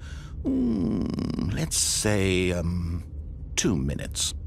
Now this is making things a little more fun, isn't it, Stanley? It's your time to shine. You are the star. It's your story now. Shape it to your heart's desires. Oh, this is much better than what I had in mind. What a shame we have so little time left to enjoy it. Mere moments until the bomb goes off. But what precious moments each one of them is. More time to talk about you, about me, where we're going. What all this means, I barely know where to start. What's that? You'd like to know where your co-workers are? A moment of solace before you're obliterated? All right, I'm in a good mood. You're gonna die anyway. I'll tell you exactly what happened to them. I erased them. I turned off the machine. I set you free.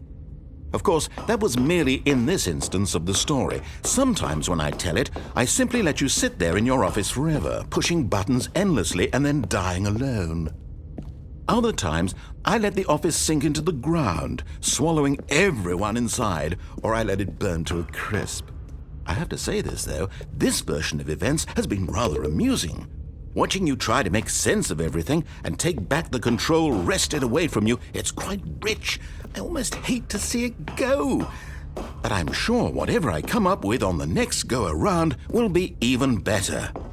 My goodness, only 34 seconds left. But I'm enjoying this so much. You know what? To hell with it.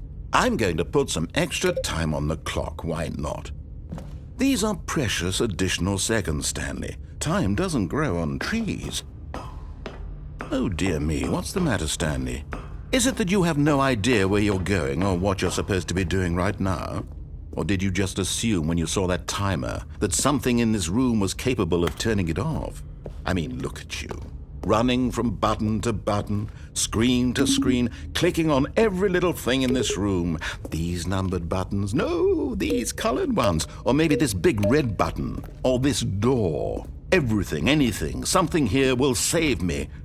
Why would you think that, Stanley? That this video game can be beaten? Won? Solved? Do you have any idea what your purpose in this place is? Stanley, you're in for quite a disappointment. But here's a spoiler for you. That timer isn't a catalyst to keep the action moving along. It's just seconds ticking away to your death. You're only still playing instead of watching a cutscene because I want to watch you for every moment that you're powerless. To see you made humble. This is not a challenge. It's a tragedy. You wanted to control this world, that's fine. But I'm going to destroy it first, so you can't. Take a look at the clock, Stanley. That's 30 seconds you have left to struggle. 30 seconds until a big boom and then nothing. No ending here, just you being blown to pieces. Will you cling desperately to your frail life, or will you let it go peacefully? Another choice. Make it count, or don't. It's all the same to me, all a part of the joke. And believe me, I will be laughing at every second of your inevitable life from the moment we fade in until the moment I say, happily ever up.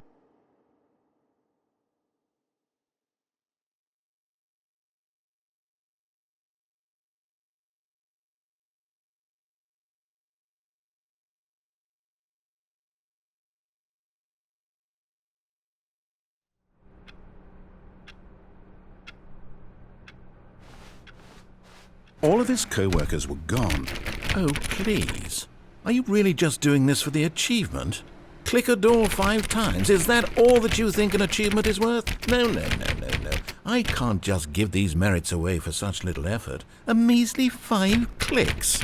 Now suppose you were to click the door 20 times. I would say that's the kind of effort that warrants recognition. I have to say I'm still not feeling the satisfaction of witnessing true effort for a noble cause. Perhaps 50 clicks will do it. Yes, almost certainly 50 clicks.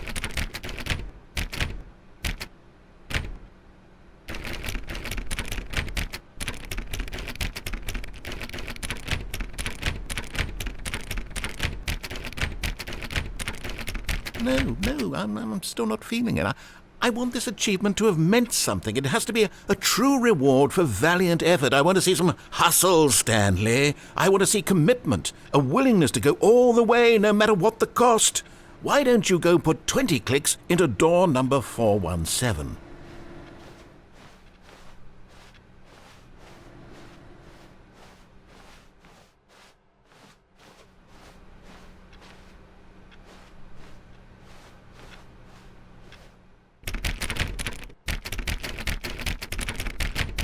Oh, great. Now, go click a few times on door 437.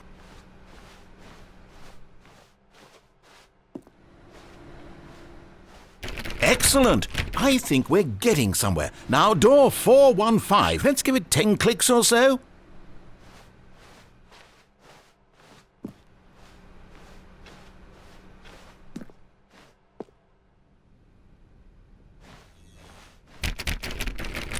Now, back to door number 437.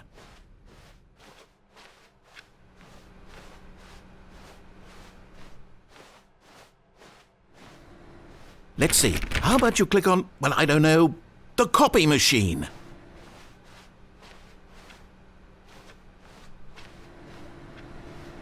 All right, back to room 417. I'm really feeling it now. I think we're getting somewhere.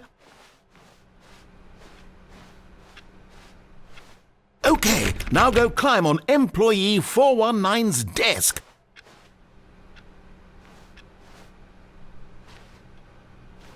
Yes! This is great! You're putting it all on the line, Stanley. I like that. All right, let's keep it up. Go give me a few clicks on door 416.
Oh, good. You notice my sign. Yes, I have something very exciting to show you. We've almost got it! Now the copy machine, do that one again!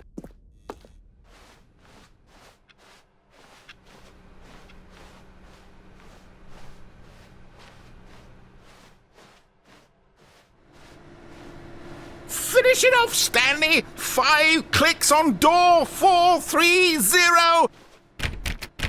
Yes! We did it! Oh, wow. That felt amazing.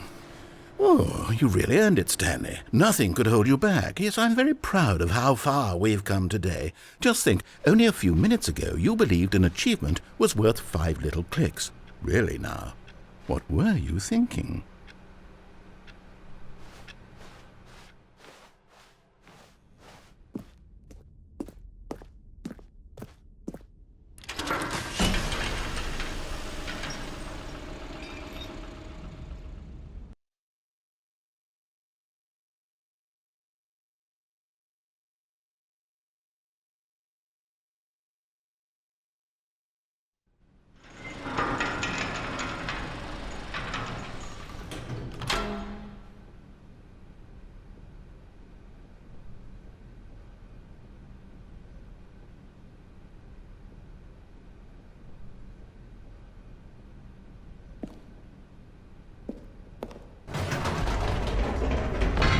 You see, Stanley, I've been reflecting on the Stanley Parable and about how roundly disappointing this ultra-deluxe version has turned out to be. The original Stanley Parable was a landmark, and any new content for it should live up to that legacy. So forget this ultra-deluxe nonsense. I say we take it one step even further. Which is why I'm very proud to announce for the first time ever, the Stanley Parable 2.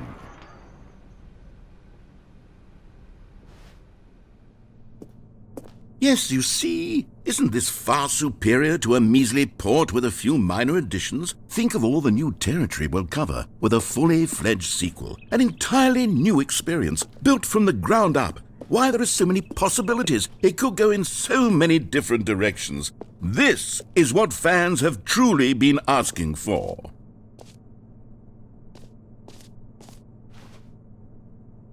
Calling it the Stanley Parable 2 is just so much catchier than Ultra Deluxe, don't you think? Ultra Deluxe? What does it even mean? But the Stanley Parable 2, now that's an artistic statement right there. It's future-oriented. It screams progress and innovation and long-term franchising potential.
Now, to be clear, I haven't quite nailed down what exactly the Stanley Parable 2 is going to be, but let's take a look at some of the features I've been developing for it. I figure that if I can loosely organize a handful of interesting concepts, that surely the game will sort of naturally spring up around them. It'll all work itself out. Game development is much more of a fuzzy magic than anything scientific or logical, really.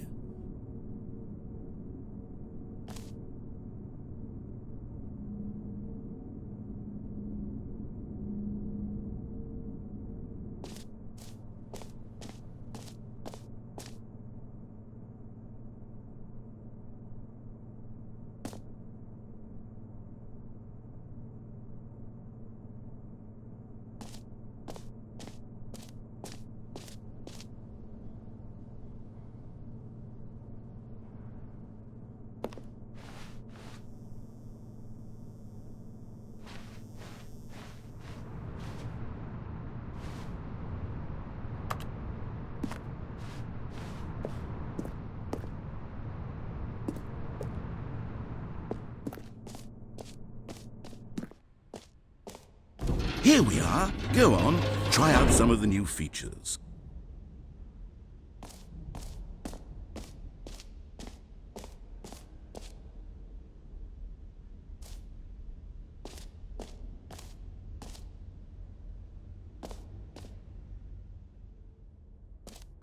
For the Stanley Parable 2, I asked myself, what do players really want? And of course, the first and most obvious answer is that they want to be individually recognized and validated as people. So with that in mind, my first addition to the game is this button which speaks the name of the person playing the game. Isn't that wonderful? Jim. Sorry, I should have clarified. Right now, the button only says the name Jim. But of course, in the final game, this button will say your name, whatever name that is.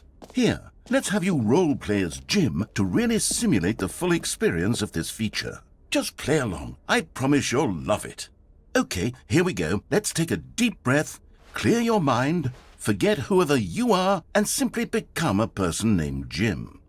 I want you to imagine yourself living as Jim, sleeping and waking as Jim, falling in love and being heartbroken. Jim. Whoa, hold on. I wasn't finished setting up the backstory. If you don't properly roleplay as Jim, then you'll never understand the impact of this button. Otherwise, it's just a stupid button that says somebody else's name. Okay, we're doing it again, and this time let me finish first. Now, allow yourself to become Jim. Imagine yourself driving to work as Jim, playing frisbee on the weekends as Jim, staying up all night for a popcorn and horror movie sleepover as Jim, developing a crippling substance addiction as Jim, rediscovering yourself through fringe religious groups as Jim, and finally dying a slow death at an old age surrounded by members of your cult as Jim. Do you feel it in your soul? Are you really, truly Jim right now? If so, then please step forward and press. Yes! You see? What a thrill! What a rush! That was you! The button described you. Do it again. Do it again. Jim. Oh, it hits even harder the second time. If this were the only new feature in the Stanley Parable 2, it would still be worth the money. Let's take a break from the Jim button. I'm too emotionally drained from all of this personal validation. Jim. Whoa there, cowboy. Sometimes a person can be too much Jim. Jim. I'm putting the Jim button away. Jim. Otherwise, soon you'll start to lose all sense of who you actually are.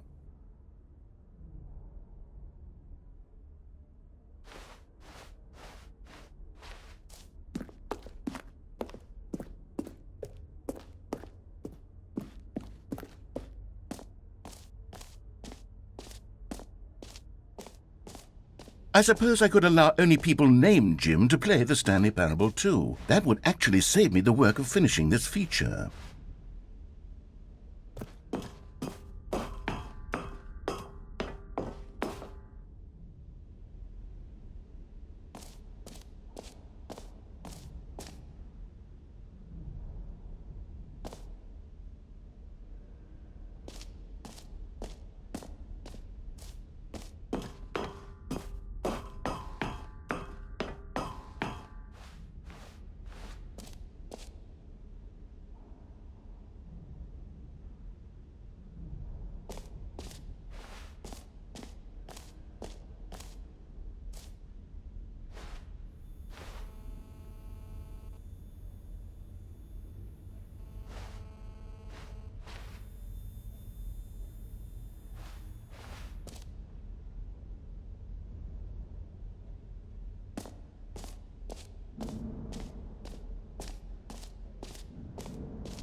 Now here's something special. You remember that broken test achievement that got left in the game on accident? Well, I'm developing a technology to simply give you the achievement.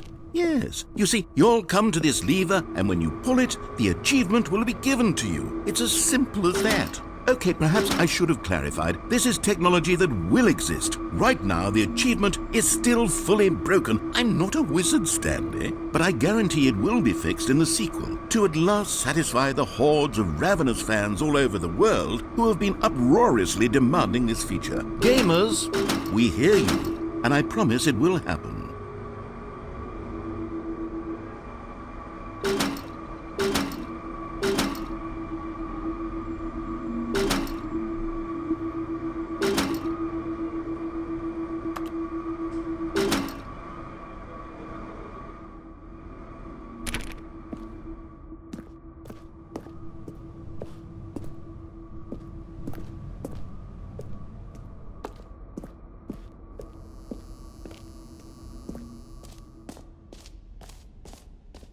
What else? What other exhibits haven't we seen yet?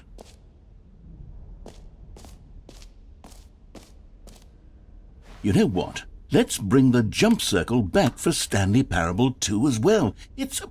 Oh, wait. You already spent all your jumps the first time we saw the jump circle? Oh well. I suppose it can just be a nice decorative piece then.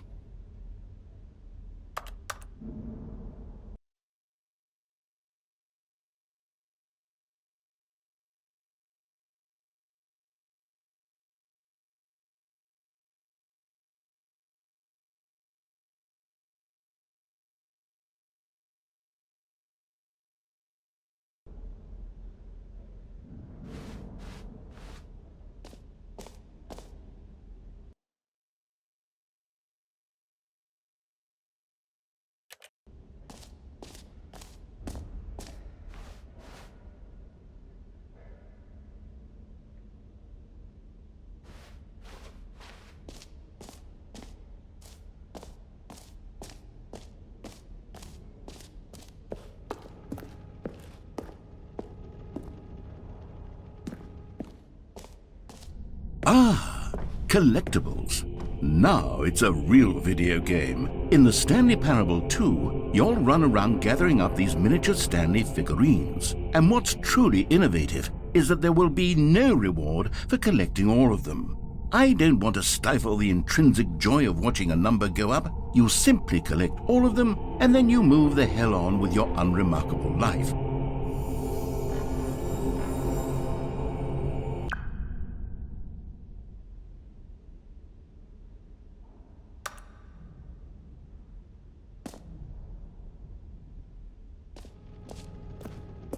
God, it really is the worst when you collect everything in a video game and then they give you a big fancy reward for it. Absolutely tragic.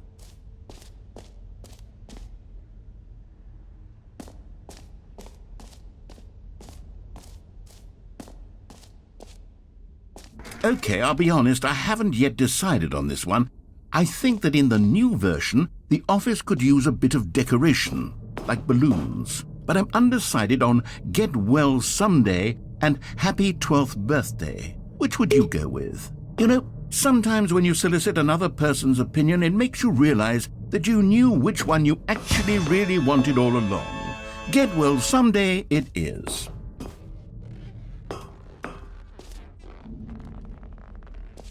Or actually, maybe I should have gone with... No, I've made my decision, we're moving on.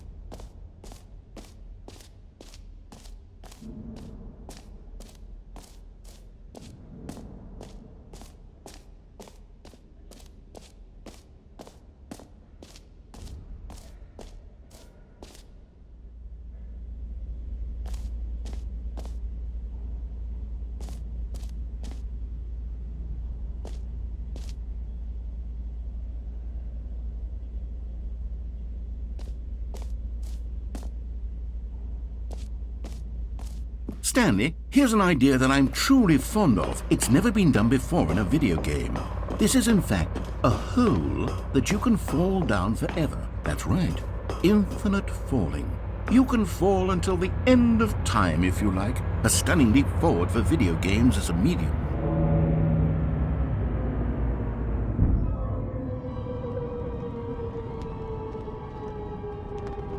You see, isn't it wonderful? One of my more ingenious concoctions, if I do say so. Now then, since you've gotten to see the infinite hole, you can press the teleport button to pop back up to the top, and we can continue onward. Now, I don't mean to be a bummer, but I do recommend you use the teleport button to go back to the top. Maybe do it on the sooner rather than later spectrum of things.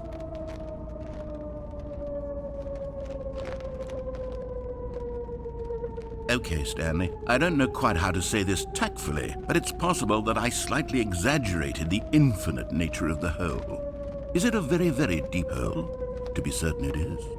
It's an extremely deep hole. I don't want anyone to say that it isn't an astonishingly deep hole. It is. Is it infinite?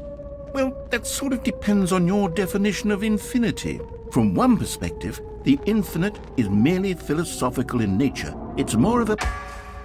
Okay, well, good for you. You found the bottom of the hole. You found me out, Stanley. I'm a liar and a cheat, and you're so clever. Look, I think the issue here is just that you're unusually fascinated by falling. What normal person actually wants to fall infinitely? I figured the hole was as deep as anyone would actually need. Don't you put this on me. Maybe you're the problem.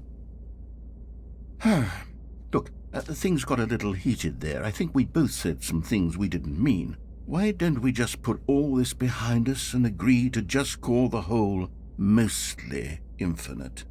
If that works for you, then go ahead and press the teleport button to warp up to the top of the hole and we can move on. I'll just be up here when you're ready.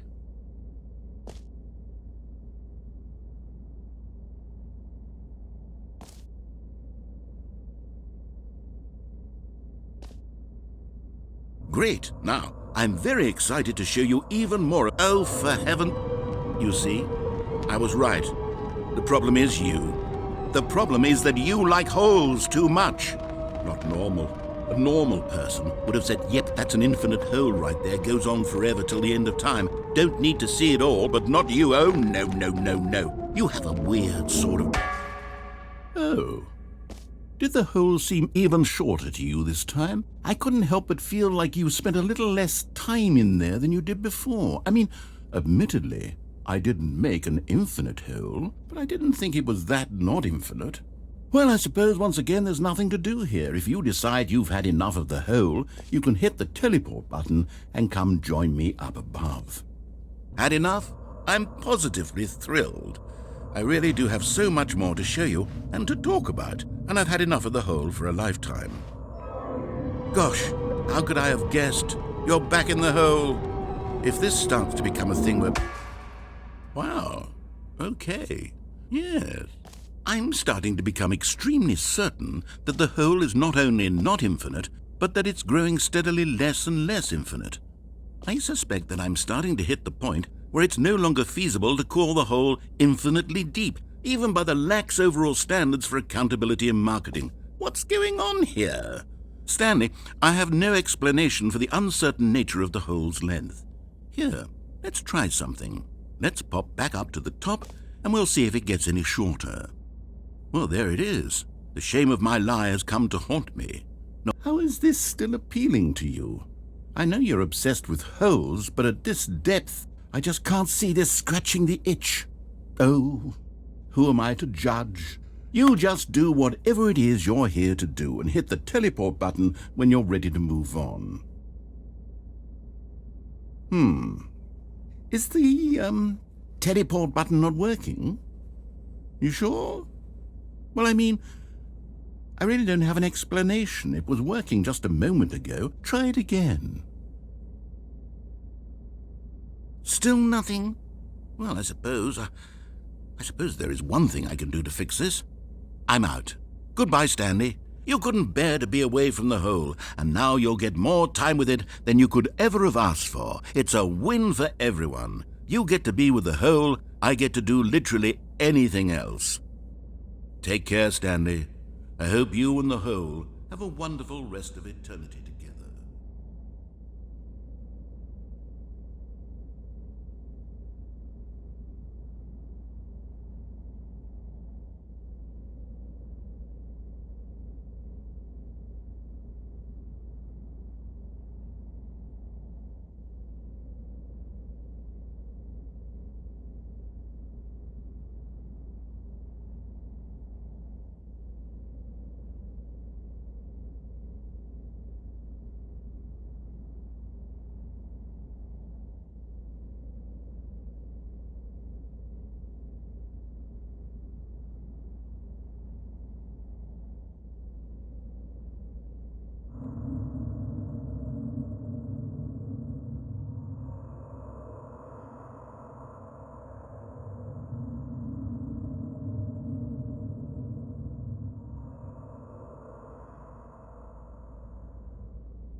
Stanley?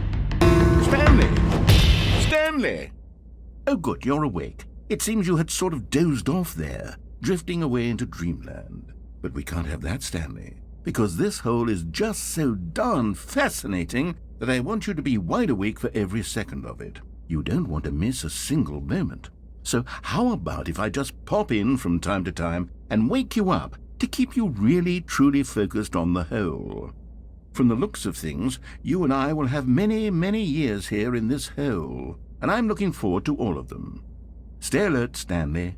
I'll be back. Toodle-pip.